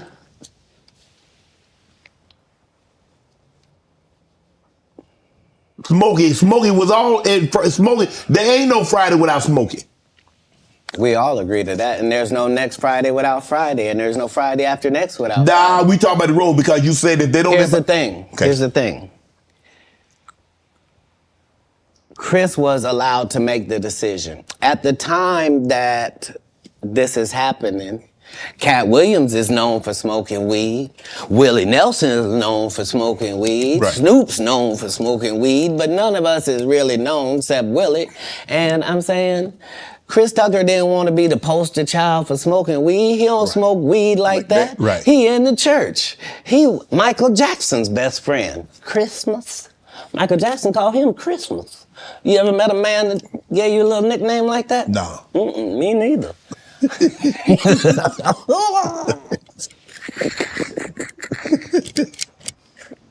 Must be the greatest. Man, I ain't gonna be able to get nobody back. I ain't gonna be able to get no more comedians. They all coming. No, they ain't. Are you kidding? Nah. Hey, I A promise good thing you. I done got all the rest of them. I done got the ones. I promise you, everybody trying to double back. You're gonna be having to beat them off with a stick. You gonna let him? They're coming. Much as. You on Def Comedy Jam, Comic View. What were those experiences like? What do you remember most about Def Comedy Jam and Comic View? Comic View was everything. Comic View was really the break, and not Friday After Next, just because Comic View was just 3,000 of your stand-up peers, and we just throw sets of all of them up there, and we see who the audience likes. Who do they like? And it was a great wild, wild west time to be involved in comedy. And the same is true for Def Jam, because hip hop was a fad at one time, and hip hop ain't gonna last. And why are you doing that? And that's how it was for blue comedy. Mm-hmm. If you were a comedian that cussed, you were ridiculed by the mainstream comedy geist. That would be like me being on Joe Rogan. Joe don't want me on there. I need to be on Shannon. Joe got 6 comedians that never been funny. He want to push out. But that's really how it is. I'm so sorry I'm competitive. You an athlete, right? I can tell. You understand. Will there ever be another Comic View, Def Comedy Jam? Could that, in today, in 24, 25, 26, could we see that again? They've already announced it. It's already going. You didn't know? Mm-mm. Yeah, Kevin Hart purchased it, so he's now doing Comic View. That happened at the same time that they gave DC Young Fly Hollywood Squares. Where? Yeah, because they tell you that there's no gatekeepers, but we keep seeing the same people open the gate. Didn't Kevin open the gate and let Tiffany in? Ain't he now opening it up for... Don't such and such open the gate? What do you mean ain't no gatekeepers? There's 100 gates out here. Would you? Everyone I've seen got a keeper. Would you have wanted to do Comic View or Def Comedy Jam? Would you have wanted to be? I think we just mentioned I did them both. No, I'm saying he purchased the rights and refranchise it. Nope. They didn't offer it to me anyway. Like, Comic View did a couple disservices to comedy as well. Mm-hmm. So there were people like me that were out there getting 2 and 3 standing ovations in one set. And that wasn't good for television. So what they did was they started making everybody get a standing ovation. So they would tell the audience, when they get off stage, everybody get up and cheer. And so now the fact that I'm the only one out there going to get standing ovations is now making people think everybody get a standing ovation. And that's not how comedy is. So right. I understood why that couldn't go anymore, because remember, Ricky Smiley sat right here and told you a story about how he performed with Mike Epps and Katt Williams when he did Comic View, and to let him tell it, he was funnier than both. My name Lil Dow. You're talking about the special needs. That's good. That's a different time. That's some clever material. That was a different time, Cat. No, it wasn't. It was the time I was there. But I'm saying... That time, this time, same times. No, but I'm saying... Just like people that tell you the Egyptians, they not black. Egypt is in Africa, folks. Yeah. As long as Egypt is in Africa, then Egyptians are African. Do you believe you could tell the same jokes today as when you started out?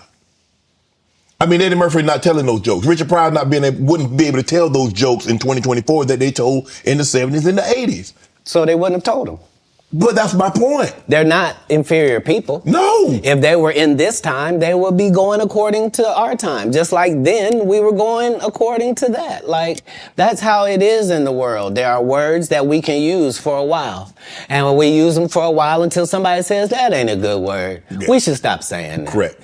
That don't make people feel good. And we stop saying the word. And we move on to another word. You can't say the R word. You can certainly say special needs. Yeah. You can certainly say spectrum. Be slow. There are things that you can say to get your point that don't have to hurt people. Right. But you would know that if what you did was construct the English language for a living, then you would understand that part. You financed your first stand-up. You had it cost you $22,000. You had 25 to your name. Yeah. Why did you decide to do that? You believe that much in Katt? I believe that much in business. In business, the goal is for you to become independent and be the boss, take the responsibility, and also get the profit. Okay. That's all. How can I be looking for you to put me on if I wouldn't? And if I can't show you what you missed out on, why would you believe me? Now, the fact that I was able to do it 12 times, that's the real thing. The part that I'm able to do it all across the country. The fact that every time I do a tour or a special, you think, well, that's sponsored by somebody. Somebody did a good job. No, just the guy they're kicking around, just the one that might mentally not be all there. He's the one picking the outfits, writing this guy's material, booking the shows, making sure he gets there. He's the one hiring the other comedians.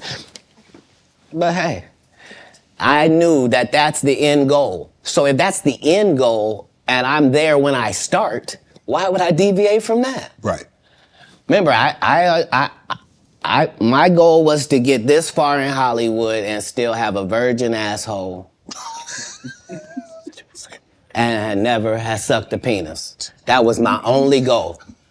I didn't want to get with a white woman because I was scared she might have me running down the street like Jonathan Majors. There you go. See, come on, Katt. Not because I didn't like white women. I think white women are as great as any other women. But I'm not gonna act like I'm not scared of them. I have a reason to be scared. You could be Kang the Conqueror, and they could take your rabbit ass down in 2 weekends. And that's the truth of the matter. So I stayed away from that. And remember, I told you the drug story from when I'm in the park. Yeah. So these are just the things. I had all of those when I came in. I already was ready for that. That's what they don't like. I did not know. You're telling me and showing me a side of the business that I didn't know. That you guys are, the competition, the competitiveness. That's all business.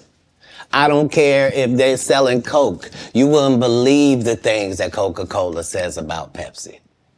You wouldn't believe the water conversations between Dasani and Liquid Death. Like in all business, in all sport, competition is a driving force. And I don't require anybody to be better. Who am I? I just require if you're a loser and you've taken shortcuts at every chance and you've made sure that you didn't put anybody on that really had a work ethic and was a God-fearing person and you helped it. If that was never you, then don't act like that's you. Don't get out here now that you don't do stand-up and start acting like, oh, you not sure why you don't do stand-up no more. I heard you got run off. You better be careful. The nigga that run you off gonna show up and he gonna tell everybody. Man, what you gonna be able to say? Nothing. Why you think I speak with such clarity? I'm actually involved in each one of these stories I told you about. Right. Right. The one comedian that we've been sitting here doing this interview that you hold in very high regard is Dave Chappelle. Dave Chappelle walked away from $50 million. You said it was more. Tell the story. That's right. I'm gonna let you tell it. No, you're No, the I best. want you to tell it. You really are the best. You're proving it here today. As much as I'm proving it, you proving it. You proving it. Yeah, that wasn't the thing. It wasn't. People say that. He lost $50 million. No, that's not even close to what happened to this dude. And until you understand what happened to the dude, you don't understand what happened. Like, no, not they offered him $50 million and he turned it down. Who gonna turn down $50 million? Now, I've had to turn down $50 million 4 times. 4 times. Just to protect my integrity and that virgin hole I was telling you about. Right. Because P. Diddy be wanting to party. And you gotta tell him no. You got to tell him no. I did. I did. See, I got the receipts for everything I'm telling you. That's why I can say them so freely. Kid, I need another one. You here? Get your number. Thank you, sir. Thank you. Come on. Because early on you was accusing me of being. Katt, man. Katt, Yeah, it's crazy. I mean, but you know, some of these people. Martin tried to put me in my first dress. When he had to go on his hiatus, he tell me, Katt, when I come back, I need you. You my young partner. You my brother in comedy. When I come back, just promise me that my next movie, it'll be me and you. We gonna do it together. We gonna do some buddy cop shit. I said, Martin, you got my motherfucking word, my nigga. Go do what you gotta do. When you come back, I'm in your movie. Don't trip. I don't need to see the script or nothing. You know, we get in that office and this fool pull out Big Mama's House 2. I almost died. And I gotta read this script from all these good white people. Where this nigga want me to get in a dress with him. And I'm literally saying to everybody, why is he in a dress again? You already played the old lady as an FBI agent. We can play anything now. We can be playing a dog catcher this time. Why do we need to be in a dress? And I get so mad, I say, you don't want me. You want Brandon T. Jackson. And that's who they went and got. Twice I said it, they went and got him. Just like I'm telling you, I had that other dude's work. I had all of it. All I did was say, I want to punch it up so it's not offensive to real niggas. And that's how I got in this position. I sure hope I have a Club Shay Shay after this air. It's gonna be in a dimension it's never been. Yeah, it's gonna be. The greatest thing floating in I might be out of 2024. business. Mark the words. No way. In a whole different realm of business. Oprah coming next. Once I establish this as a place of truth. Yeah. Oh yeah. Watch. God's people ain't that few. Prince. You met Prince. Prince was a friend of mine. He was a friend of mine. What was those conversations? Because look, I mean, sometimes we don't really understand or appreciate someone until they're gone. I did. I was a big Prince fan. All of his stuff. Yeah. Because he could play all the instruments. He could sing. He could dance. He was an entertainer that could sing. And what he wrote, I mean, who thinks of Cherry Moons? Who thinks it snows in April? Who a raspberry beret or pink cashmere? The purple rain, the things that he wrote about. Well, like, bro, who mind goes there? Yeah, he was like unlike anybody in the world. He was just an amazing individual. I was able to meet him when I was 12, and I knew him my entire life through all of his changes. I was able to assist him many times. If you go look at Prince's car collection, you'll see that Prince don't have not one car Katt Williams ain't got. He got the Prowler from Friday After Next in there. He got the same Bentley as me, because we share certain things. Our connection was lyrics, musical lyrics, women, and cars. And those are the areas where he trusted my opinion on things. And that's where I got to be helpful in his life. And he was helpful in mine in really all different types of ways, especially about the business, as far as being a black man that was rich in this business at 18 years old, had already did his first $1 million contract, had already broken records, was determined that he didn't want to be like anybody else, was so great of a guitar player that black people just stopped caring about guitar, and he got left out on a limb and somehow still had to create his way out of that. He was just really a 1 in a billion type person. I was lucky to know him. Now, there are specials and the streaming. I don't know. I don't think there's as many, and there's no DVDs now. So where are you on this streaming, the specials? I mean, obviously you still tour, but how much do you focus on, okay, I'm gonna tour, say 100 days or 150 days, but I'm gonna do a special? Well, now that our relationship with Netflix is at the 8-figure mark, 8? You said 8? How often you want to make them? Oh, you said 8? I mean, like Right. 5, 6, 7, 8? Got to be 10 million to qualify, yeah. So what I'm saying is, once you're at that level, how many would you do? I'd be willing to bet you say, every time you turn around, I'm gonna be doing another one. Hey. I think that's what you would say if you was any good. Yeah, and for sure. like I said, with 12 comedy specials, why do I need to be in these conversations with these specialist people? Sid ain't got no specials you remember. Steve ain't got no specials you remember. Ricky ain't got no specials you remember. Faison ain't got no. What? So why do y'all Quake get did special. Yep, it was 20 minutes long. It was good too, though. It was. He's good. Not it was good. He's Yeah, good. see, Quake my He's guy. good. Don't think because I said something derogatory that I don't know how to hate.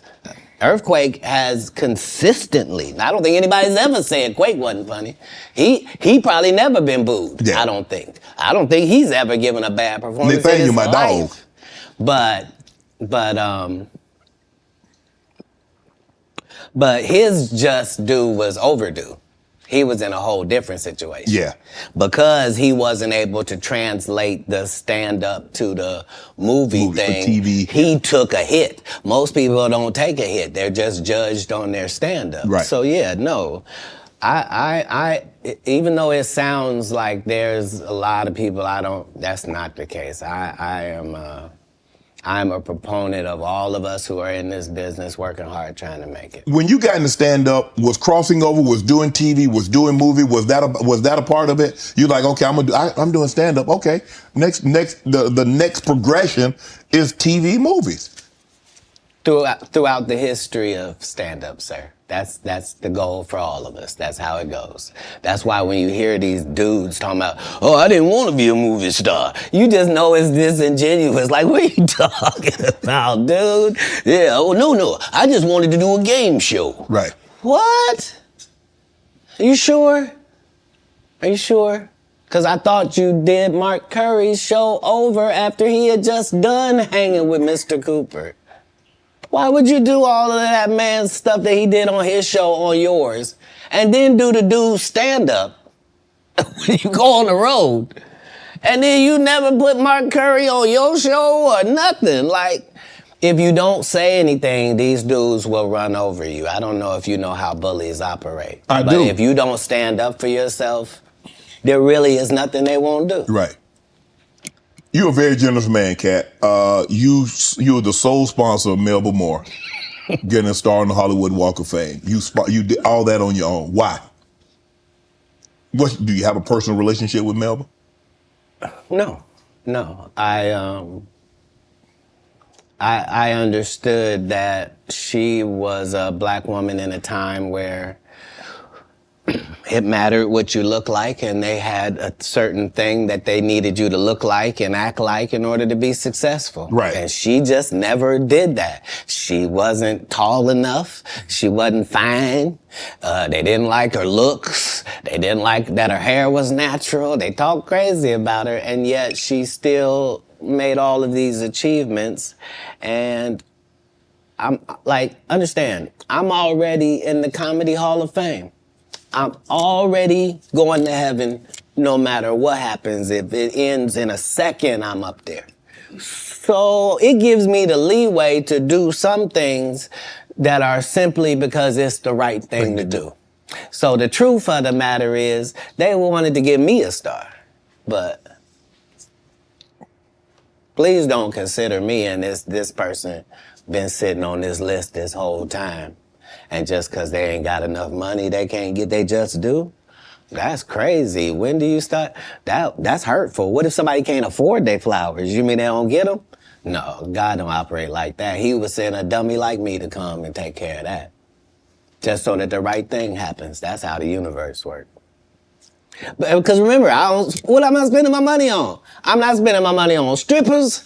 I ain't spending them on drugs. Why not? Like, Stripper what? bar. Because if I go in a strip club, I'm only trying to get her out of there. Yeah. I have no intention of her or any other people being in this position. If I see a girl I like at the strip club, I'm telling her, you know, you don't have to strip no more after this. This could be your last day. How about that? Ooh. What would it be like just to leave it all? You ain't gotta be a hoe no more. I don't even want you to go get your purse. Just leave it. Ain't nothing in We it. get new ID. We get new ID and credit card and social security card. We don't need none of that. That. None of that. You This life don't look good on you. yeah, shit. You don't even look like a drug addict. Got me thinking, Cat. Right. You hear these athletes talking about, yeah, we was out there tricking. What? Why? You're part of the problem. You're part of the problem. Stop paying people that you don't have no respect for. It sets it up bad for us. We got women out here can't find a man because they acting like him. You are alpha. Now the alphas all want these subservient husbands. You can't have one. No. That ain't gonna happen. It ain't gonna happen. Sorry about that. Okay, go ahead. Boy, you done got me canceled. How many times in this program? Where's the camera? I didn't write nothing I said tonight. It's all been on these cue cards, and I'm just gonna keep reading them. Ask your next question. The Migos. Did you help them get out of financial situation?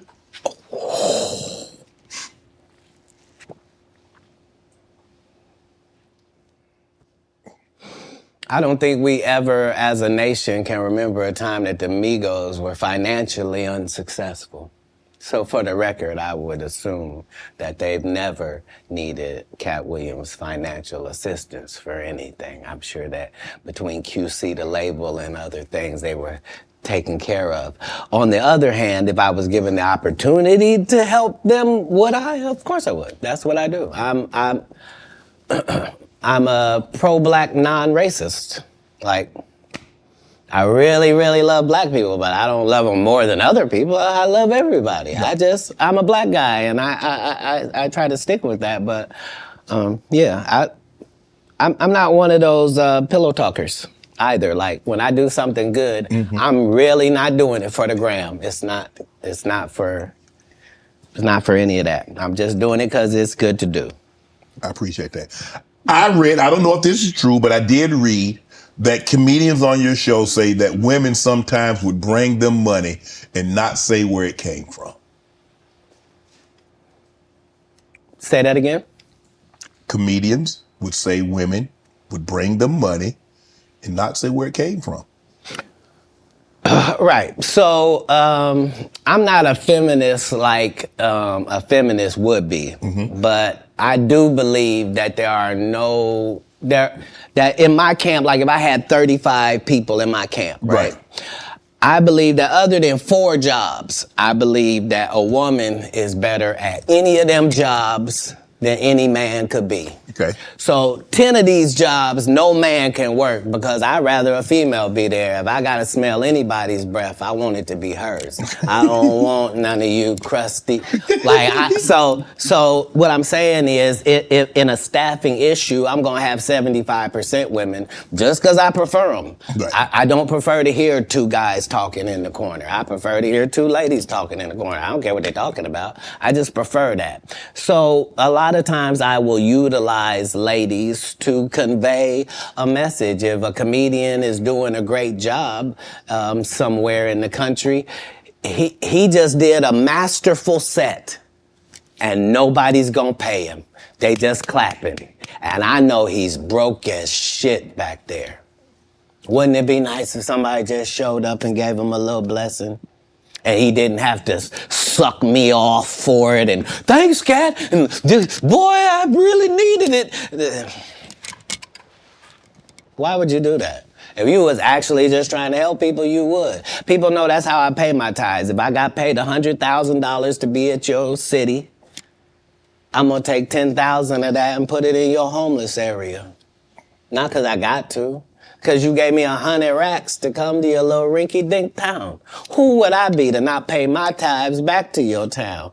That's how I got in this position. Wow. You adopted 7 kids. Why? That's a lot of kids for a man that's as busy as you are, travels as much as you do, on the road as much as you are, spend a lot of time because you have to spend a lot. I mean, it's not easy. I mean, maybe it comes so natural to you to put pen to paper and to write things down and be able to go out there and perform a set. But that's a lot of responsibility, Katt. Right. Right. But if there was a God, what would he think about you if you did that? I'm saying let's say, for example, that God is real. Yes. Okay. And let's say he be looking at what you do. Yes. What would he say if you did that? He said, that Katt, that's a very kind gesture. That's very generous of you. My whole life, since I was telling you when I was young and they was asking me what I wanted to be, and nothing I wanted to be was what I wanted to be, God's friend. That's a weird thing if you're an atheist. If you're an atheist, I didn't even say nothing.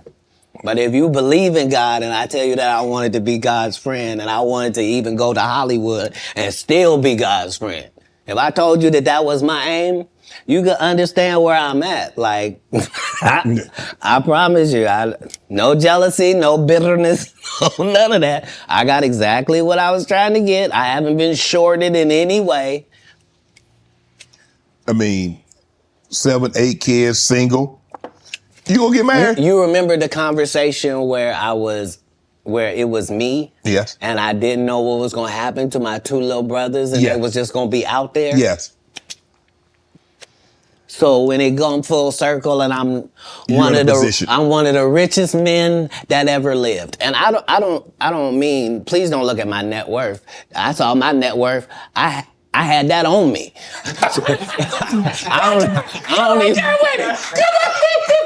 I swear to God.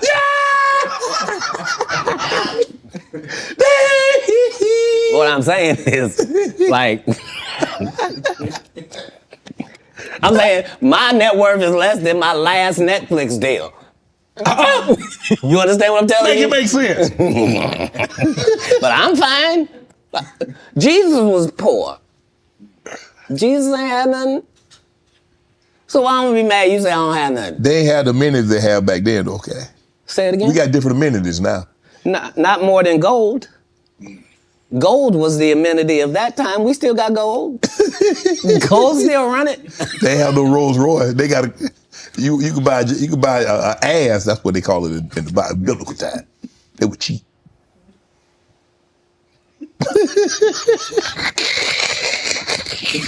I'm saying if you really want to say, I'm saying a Cullinan is cheap.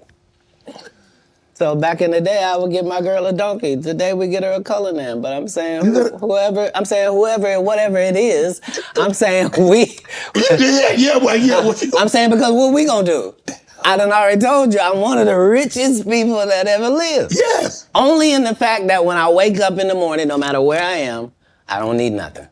Whatever I need is right around me. And whatever I don't have, it's only just because I don't have it. It's not because I can't get it. All I got to do is want it, and it belongs to me. So because of that, because I'm favored by God, like when I see people's wives and stuff, I don't even look at them. You know what I mean? Like I don't want to look at nothing I don't want to have. Because I know how blessed I am. If I look at it, I got it. That's how Diddy be feeling. Now, come on, man.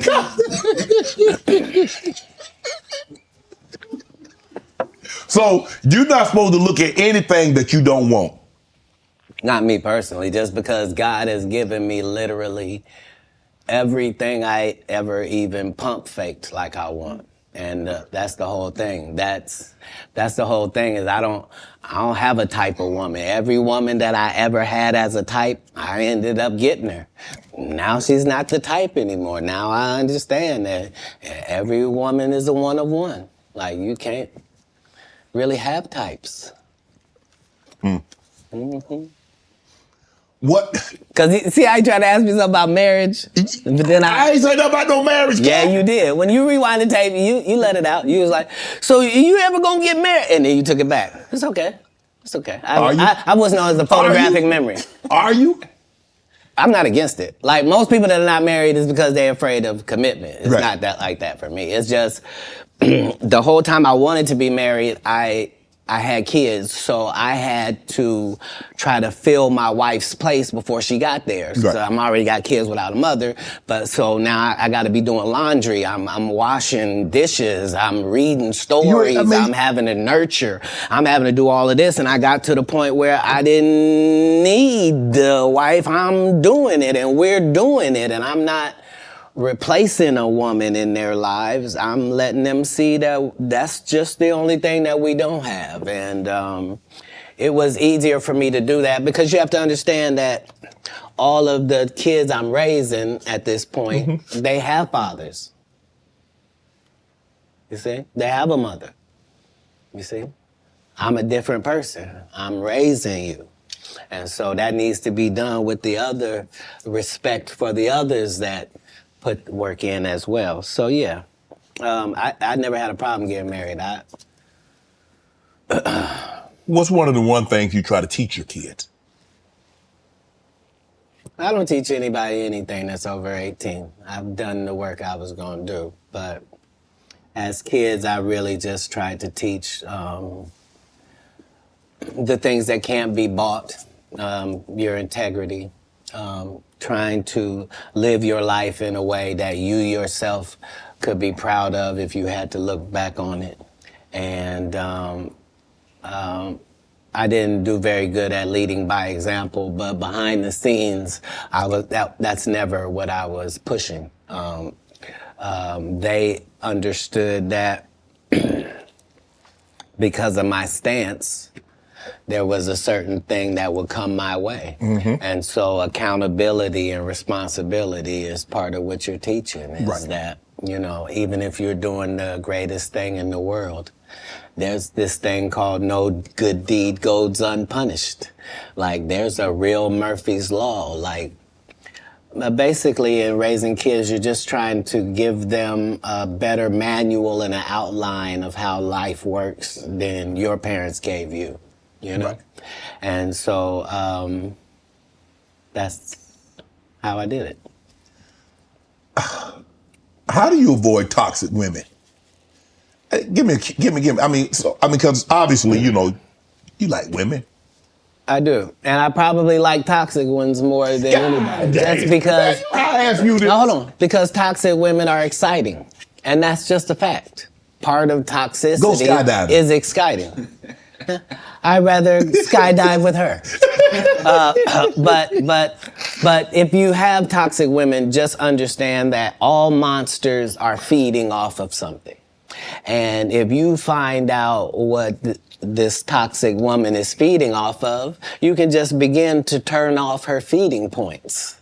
And it drives a toxic person crazy, and they'll get away from you. So whatever, if she's truly toxic, there are certain things that she's doing that help fuel her toxicity. You're not noticing it, but it's what it is. Why do you think she watches murder mysteries before she goes to sleep? Why is it always the crime drama playing? And turn it off. Turn it to cartoons. Make it.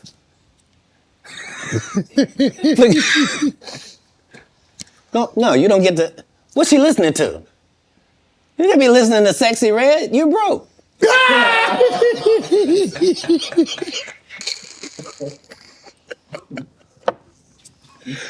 Toxic people are trying to get things. They're not being toxic for no reason. They're gaining something out of how they operate. That's why they operate like that, because they get something. As soon as you find that out, you'll be able to cut off what they're getting, and they will leave. Yeah. You were married once. Never. You weren't married? Never in life. So would you have a cohabitation agreement? Never. How? How could I be a single parent and be married? You could, you know, there are people that like were married and then they get divorced and then they become single parents. That's how that works. Yeah, but a person who's never been married means he's never been married. Okay, I'm gonna take your word for it. Why would you need to take my word for it? Hold on. If I had been married, wouldn't somebody have said who she was? No. It might have been a long time ago. Nope. I've never not been famous, sir. I just worked the story out to you. I don't have no hidden mysteries in my life. That was Jesus. I don't have no periods in my life where it's unaccounted for. No. That person that said that was a liar. I got a case right now in LA. This lady saying she was my assistant for 14 years and I heard her or something like that. Never worked for me, not a day in my life. Liars lie because they want to. But people always say, why would they lie? No, there are several women have said they was married to me. It's just when it went to court, they had to say, I was married to him spiritually. You shut up. How you gonna be married to me? My kids don't know you. Answer me that. So do you have a problem? Do you have a problem bringing women around your kids? No, not then or now. I've always lived with several women. Like, I'm known for several? That. Yeah. Like more than one? I've already told you that I prefer the company of women to the company of men. So if I told you that me and a couple dudes on my staff sometimes have to cohabitate, nobody finds a problem with that. Yeah, so it's me and 3 ladies cohabitating because that's how the business gets done. Like, I don't want a chef that scratches his nuts before he cooks. I don't. No disrespect to these guys that go around with these large male-only groupings, but that's not my episode of Entourage. Man, you were approached by 7 gunmen. You were robbed, shot in the thigh. Say it again? You were robbed once, correct? No, I never been robbed. You didn't get robbed. You didn't get approached by gunmen trying to get robbed? They didn't take anything. I wasn't even the target? I wasn't even who they were talking to. And not because I say that. Because if you look at what time period it is, I'm not even making $5,000 a year. So robbing me wasn't the answer. This is before Oklahoma. You talking about a terrible condition. They'd have been disappointed thinking they'd get something off of you, huh? If they'd have robbed you. Look, in 3 cities, it's legendary that Katt Williams would walk down our streets with his baby in a baby stroller, with a diaper bag, with a gun in a diaper bag. The only thing I need is a pass. Don't mess with me and just let me go about my business. I'm living in Inglewood, Compton. I'm living in Manchester and Western. I'm in LA, the gang capital of the world, but never robbed. Because why? I'm not pretending to be something I'm not. You think I'm a Blood. You think I'm a Crip. I'm from Ohio. I'm a comedian. I'm a father. Right. I'm trying to do something out here. And not only do I not judge what you're doing, I'm not trying to be involved. Right. That's the difference. That's where the respect comes from. You're touring right now, the Dark Matter tour. Yeah. Filming next Netflix special. In May. May. Yep, next Netflix special. At U2 Theater in Inglewood. I'm about to catch that. I thought you might say that. I will catch that one. Right, because it's a homecoming for me. Because I lived on Hazel, so I gotta catch that. People know I lived in the heart of Inglewood. They saw me walk down Market Street with the babies I'm raising. Like they understood that. No, I was really not pretend. Oh, he want to be from the hood. No, I'm living there on the street. What's your favorite city to tour in? The next one, sir. Yeah, that's the real beauty of travel. Right. That's why most people don't have the empathy and the sympathy that they need to have for other people. It's because they haven't seen other people. Right. Like if you went to Ireland and you saw what them people was like, and you went to Sweden and saw what them people was like, if you really went to Africa and you really saw what the people was like, you went to Haiti, you went to Puerto Rico, if you really traveled across the country, you would see that all people is the same. It's way more people that's good than the fucked up individuals you're seeing. And if you understood that, it would change everything. So I don't have any favorites in the world, just because every place is dealing with their own issues, their own troubles. All places look better than they actually are for the people that live there. And it's always a difference between what it seems like And what it actually and is. what it is like. People will tell you, I went to Paris. I was there at the Eiffel Tower. Bitch, you had bed bugs. And there were rats everywhere. The food was terrible. Tell the rest of it. Yeah. Don't tell some. Let me ask you a question. When you go to these cities to tour, do you make it a habit of getting out? That's how I built my reputation. It's also how I ended up in jail 19 times. Because when I come to do a show, I'm really in your city. So whatever the strip club is, I'm there. Whatever the top bar is, I was there drinking. I was over there. You had a casino? I was at it. Like, what was it? Huh? Because I'm in your city. Right. This is how I'm learning your city, so that when I do my show, I can be talking about what I know, not what I think, right? And so that was what I did at every city that I went to. The first 15 minutes of my show is what it's like to be here. You see what I'm saying? And so that was always a part of what kept my legend going, to the point where I can still be in these arenas without you ever seeing a poster with my picture on it, without you ever seeing a flyer, without you ever seeing a post that goes, hey, it's Katt. Could y'all make sure y'all come out and come see me? Because I'm going to be in. Would you please come on out, guys? And I really am. Because we have a different respect. I know I'm coming. They know I'm coming. I know they gonna be there. And they know I'm gonna do the best job I can possibly do. And they know beyond a shadow of a doubt, whatever hour he was doing when we last saw him, he won't be doing that hour when we see him this time. It's a whole new conversation. And because I've never strayed from that, they've never strayed from their part.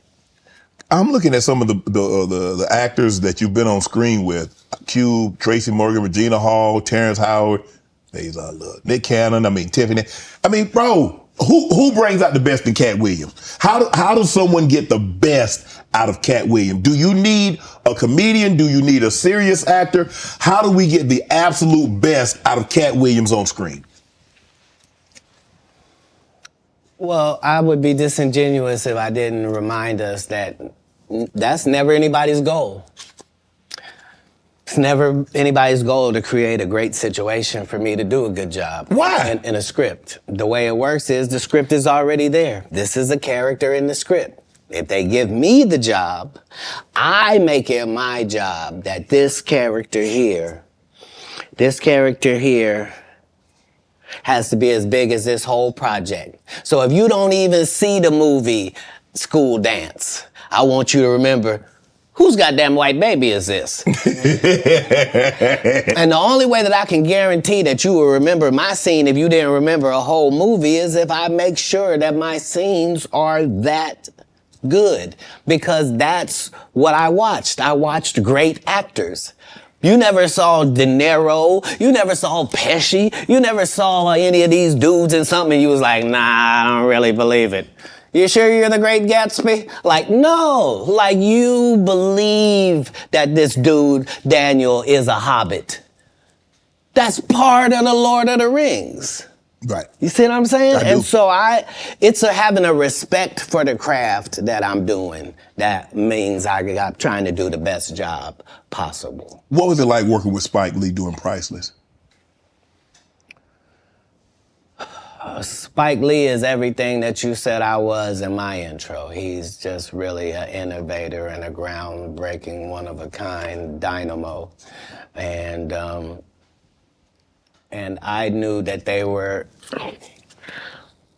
like, they tried to sabotage me even then. Like, as soon as I said I wanted to get Spike Lee to direct it, because that was the biggest thing I could do, they immediately gave Spike to Gerard Carmichael and had him do his special too at the Comedy Store, and just to undermine, like, but if there's one thing you can take away from me as a person, whether you like me or you don't, if you take this from me, you will be a better person. If you decide today that you're gonna live every day like it's your last for real, which means have a conversation with yourself every night that, okay, that was it. May not be no more after that. And really count yourself every day like this could have been it. All right, before I go to bed, this could be it. All right, how's that looking? If you can do that, it'll change your life. You'll really start making decisions and living your life like this all you got, just this one day. But you could be a winner. You could be a winner on this day. It's just work ethic. And not the work ethic they talk about. They tell you work ethic where they do all these movies. I'm the hardest working man. Well, no, everybody goes to work every day. Right. Yeah. Don't say, I go to work all the time. Everybody who works goes to work every day. Shut up. Shut up. You get, what? You think I respect you more than my gardener? I don't. He work every day. Rain or shine. I don't know if you saw this, but Taraji P. Henson got extremely emotional the other day. She was giving an interview. Yes. And saying that they're vastly underpaid. They say the math is not mathing. They get X amount of dollars by the time Uncle Sam get his cut, by the time the agency get their cut, and what you see they were supposed to get is a fraction of that. Where do you come down on that, Katt? It was the saddest thing ever, because imagine being in your genre, in your sub-niche, whatever it is. Imagine being in your lane. Imagine being one of the very top of your lane, that to the point where if they don't take you for the role, there's not 3 black actresses that they can say are bigger than you that we're going to give this to. Imagine you being at that point and have to humble yourself and say, they're not paying me, y'all. And they not making my pay go up because I'm doing better or nothing. It don't matter to them that I'm famous and people know me or nothing. They want to pay me exactly what they paying the new girl. And I've been suffering under it for a decade now and just taking it. I just been getting whooped. But I just got to come say, this is wrong. We should be ashamed. But this is a country where we don't pay the teachers and then we say the kids is the most important thing. You can't have both of them. If you do that, we're going to end up with a generation that can't read. Guess what? Generation Z and A can't read. Why? Because who was giving them a book? We gave them an iPad or a phone, and now the letters don't mean there's no cursive writing. Right. Sorry about that. So yeah, this is what period of time it's in. It's the period where the victims get to say, they've been hurting me for a long time. And I just ain't said nothing because I was trying to be strong and I didn't want to shame anybody. When our people call out for help, we got to understand. You know what I mean? Like we put too much pressure on Tyler Perry. Mm-hmm. You know what I mean? He ain't put nobody on. The people that been in his productions, they not famous. All of them can walk through the mall without security. Be what you gonna be, but put your people on. If you a gay person and you in there, put some other gay people on. Put somebody on. Or don't be wondering why people keep saying gatekeepers. Because clearly, y'all are keeping these gates. Clearly. Wilding out. How difficult was it for Nick Cannon to get you on, and what was that experience like? I've known Nick Cannon since he was a teenager. He had to have his... He in the comedy club, if you're underage, you can't be in the regular club. You had to be in the kitchen. Right. So I was the master of the kitchen every comedy place because I got a child, and my child is back here in this place while I go on stage. Right. So I've known Nick Cannon since he was 14. Nick Cannon has never called and asked me to do one single thing, and I turned him down.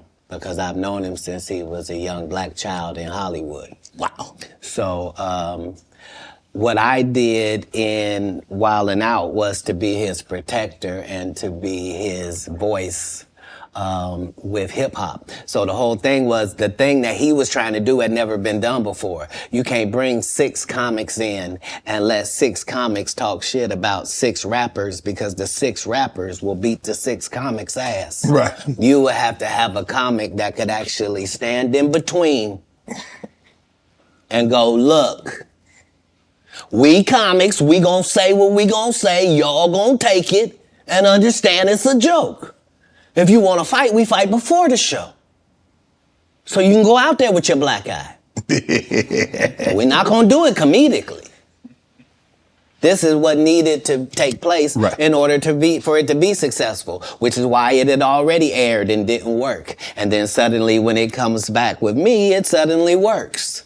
Because respect has to be in there as well. If you trying to do it with Kevin Hart, you and him gonna get run over. You a teenager, he 5'2". Like, what's gonna happen? Who are some of your favorite young comedians? I haven't seen a young comedian I don't like.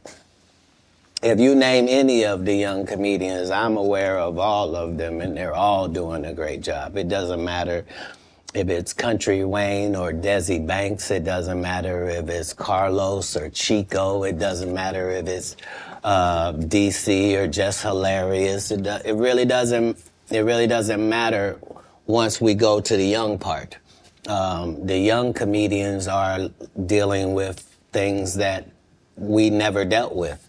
And so that gives them more benefits, but it also gives them more chances of failure. So it's not easier for them. So yeah, I'm a big supporter of young comics. We have Miss Pretty Ricky and Takara Williams. I've taken 25 black women on the road in these tours. It's important to me that the young comic gets the benefits and the advantages of the big comics platform. Right.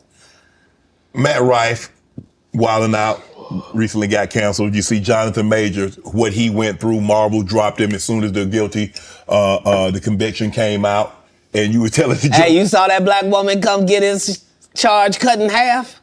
Thank you, Megan Good. God bless you coming to save that slave. If he'd had to be there by himself, he was getting all four. Guilty, guilty, guilty, guilty. She came in there, was just so beautiful, they had to knock half of it off. Bless his heart. So Matt Rife, you know him from Wildin' Out. He gets canceled for trying to tell I never knew him from Wildin' Out, to be honest. Okay. I came across him as a new comic. Okay. And yeah, I'm really just trying to see the comics, judge where they are, see it. Yeah. Right. Go ahead. So the canceling, what do you think about this cancel culture? You see the situation with Jonathan Majors. I mean, for all intents and purposes, I don't know if maybe he can bounce back in a couple of years, but man, he was hot. He was hot. He was cooking. I mean, you see him in Creed, he's in the Marvel movies, and then just like that. Maybe I'm a conspiracy theory, but I thought Katt Williams said any time they make you into that position, part of that contract is you do understand whenever we want to take you down, we can, right? Part of giving you the world. First of all, they went around the world for 2 years straight telling any women that would listen that this was a good-looking Negro. Mm-hmm. Since when? When did y'all start liking a big nose? And when did y'all like a little head and a big jaw? When? Since when? That look like my daddy. When you start liking my daddy? You like black people's features like that? If this ugly nigga is good looking, then all niggas is good looking. Anytime you see them telling you something you can't believe, just understand it's a play. And it don't matter. You gonna know it's a play as soon as they get in that position and think they gonna tell somebody something. No, you're not. No, you're not. Marvel will cancel you you won't be allowed to read a comic book. What is you talking about? Get out of here. Get out of here, ugly boy. Yeah, they love fooling the people. What's your relationship like with Suge Knight? You still close with Suge? Have you spoken to him? Have you talked to him recently? Yeah, it's doing good. Yeah, he's Man, when you a friend for life with Katt Williams. Yeah, because the people that come to me are trying to better their life. They're not trying to continue doing what they have been doing. Okay. So when somebody comes to me, male or female, it is in the auspices that this is what I did, this is what I used to do, this ain't what I want to do no more, and I want to do something else, and I'd like it to go a different way. Okay. That's what I offer. Yeah. So if you come to me under those auspices, then my loyalty is lifelong. Why would it not be? Tory Lanez and Meg. What was your take on that? Because I know you got a take on everything. I know it's a difficult position because somebody's not going to tell the truth. And the truth has got to be told. In all circumstances, the truth has got to be told. So if you don't want to say she shot her, then you shot her. And that's the end of that. Wow. You said have you ever spent time in jail? 30 times. When you was in there, what was going through your mind, Katt? I mean, some people like, man, I had an opportunity to reflect, and I was like, man, this ain't the place for me. I ain't coming back here. When you in, so what? I've never been in jail, and it was my decision to be there. If it's dangerous to be in the hood and you have to have a gun on you for protection, and it's either be judged by judged by 12 or carried by 6, I'm always gonna have my heater on me. So if you want to tell me that you're gonna pull me over 15 times looking for it, I'm gonna tell you 15 times you're gonna find it. Unfortunately, I smoke cigarettes and weed. If you catch me 15 times I'm gonna have it on me. What do you think I'm in jail thinking? Oh, I done fuck up. Damn these decisions. I'm not gonna protect my life at all when I get out of here. Fuck it, let them do what they want to do to me. No, when I'm in there, I'm fine, and I'm understanding that I'm put here for a reason, and the people that get joy off me being in here are really gonna look stupid because I'm finna be free, because you gotta be setting this up. I'm never anywhere to get anything. You don't know I just made $300,000 in your city. That's why you think I might be out here as a ne'er-do-well. You think he's smoking weed. Yeah, he's got a medical license for it. He needs it. It's his only medication. Do you mind if he takes it? It helps him eat.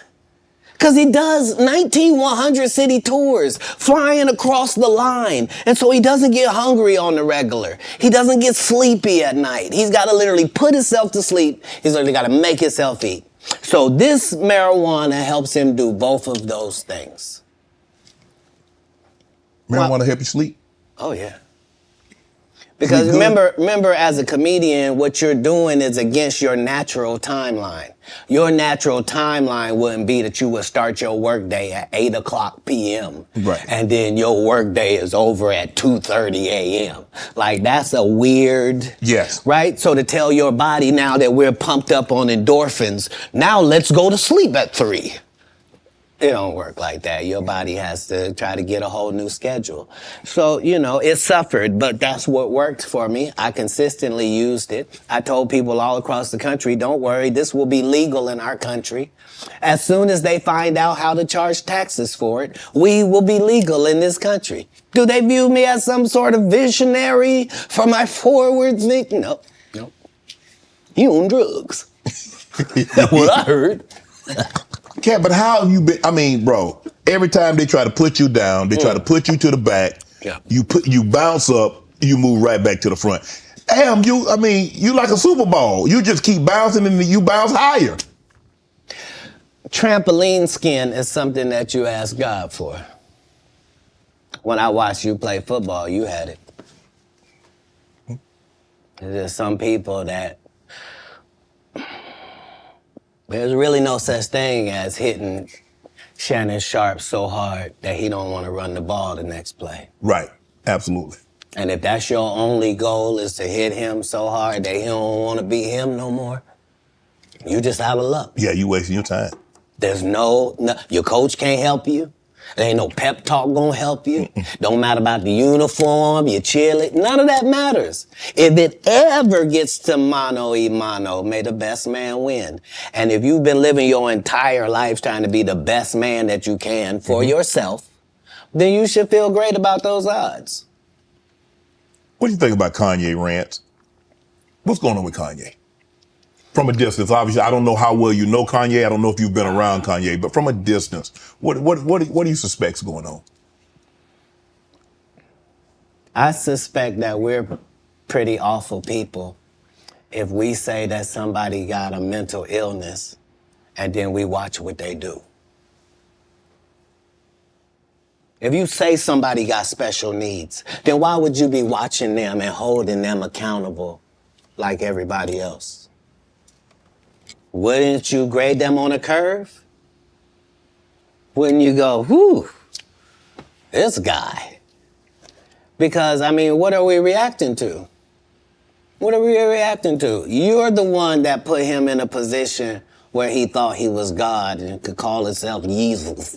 And you're the one told a guy that writes musical lyrics that he was a genius. Mm-hmm. You're the one that's like, so what do you expect? The guy married a whore. Like, what? Oh, Lord. Like, I didn't mean it like that. I mean, married her because she was one. Not he didn't know. He understood that he wanted that.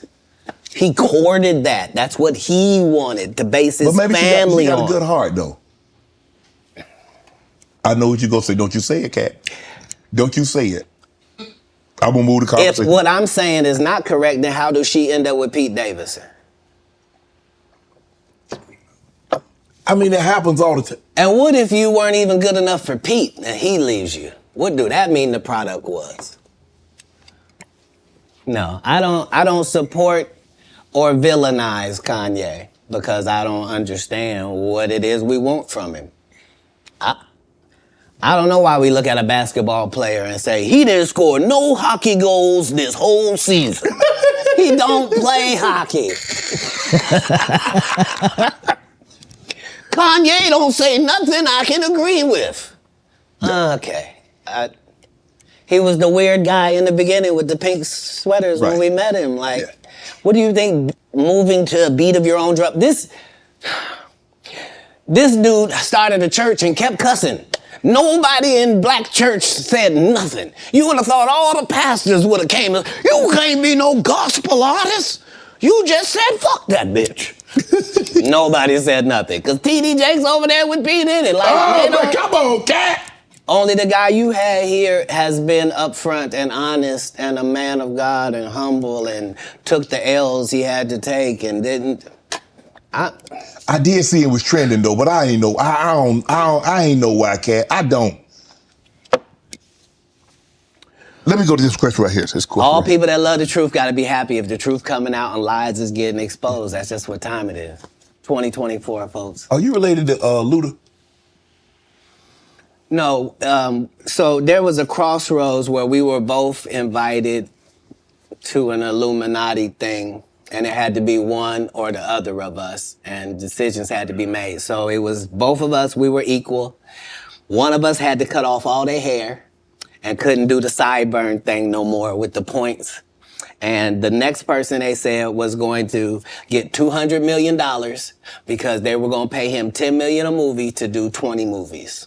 And that's how the conversation happened. One of those persons turned out to be Ludacris, and the other person turned out to be Katt Williams. Now, one person ended up with a light-skinned, ugly-faced wife that's never done a... Remember I told you that if I say that, it applied to 7 people? Yes. It's part of what they give you. Okay? I didn't get it. I'm not mad about it. How much money they give? 200? Sir, Fast and Furious is on what number right 10. now? 10. 200 million. I might need to get me one of them old women look the same. That's what they all end up saying at the end of the day. Kevin told you he wasn't going to wear no dress until they offered him the dress, and then he put it on. And what did he say after he wore it? I made my own decision. Duh. But you didn't make it before they brought it up, did you? It's okay. It's all right.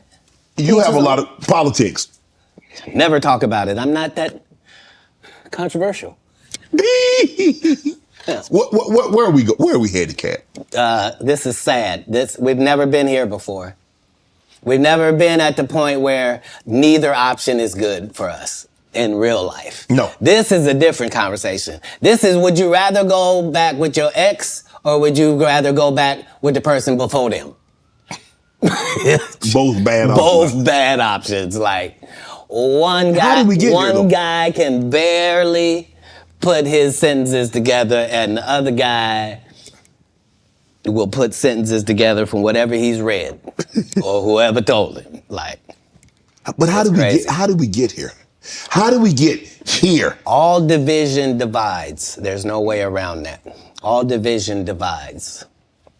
Politics, even in the beginning when our Constitution was drawn up, the two parties was not what they had in mind. No. They always thought that it would be two main and another independent party. They always assumed the independent party would be just as strong as the others.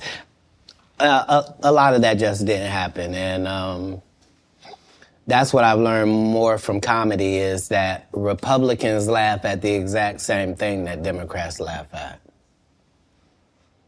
As long as I'm talking to Democrats, I can make them laugh for 1 hour straight about what Republicans do.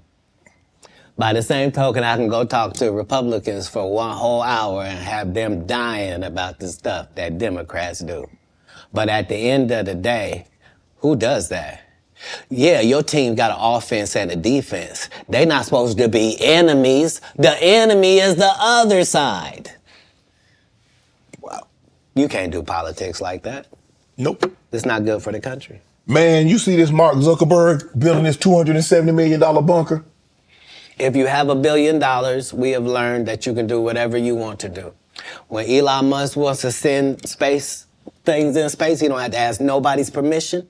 Congress don't meet. Senate don't meet. No police department got to be warned. He don't need a permit. None of that. If you got $1 billion, you do what you want to do, and then you tell them what you did. Man. And that's how it goes. What he building a $270 million bunker? What do he know that we don't know, Katt?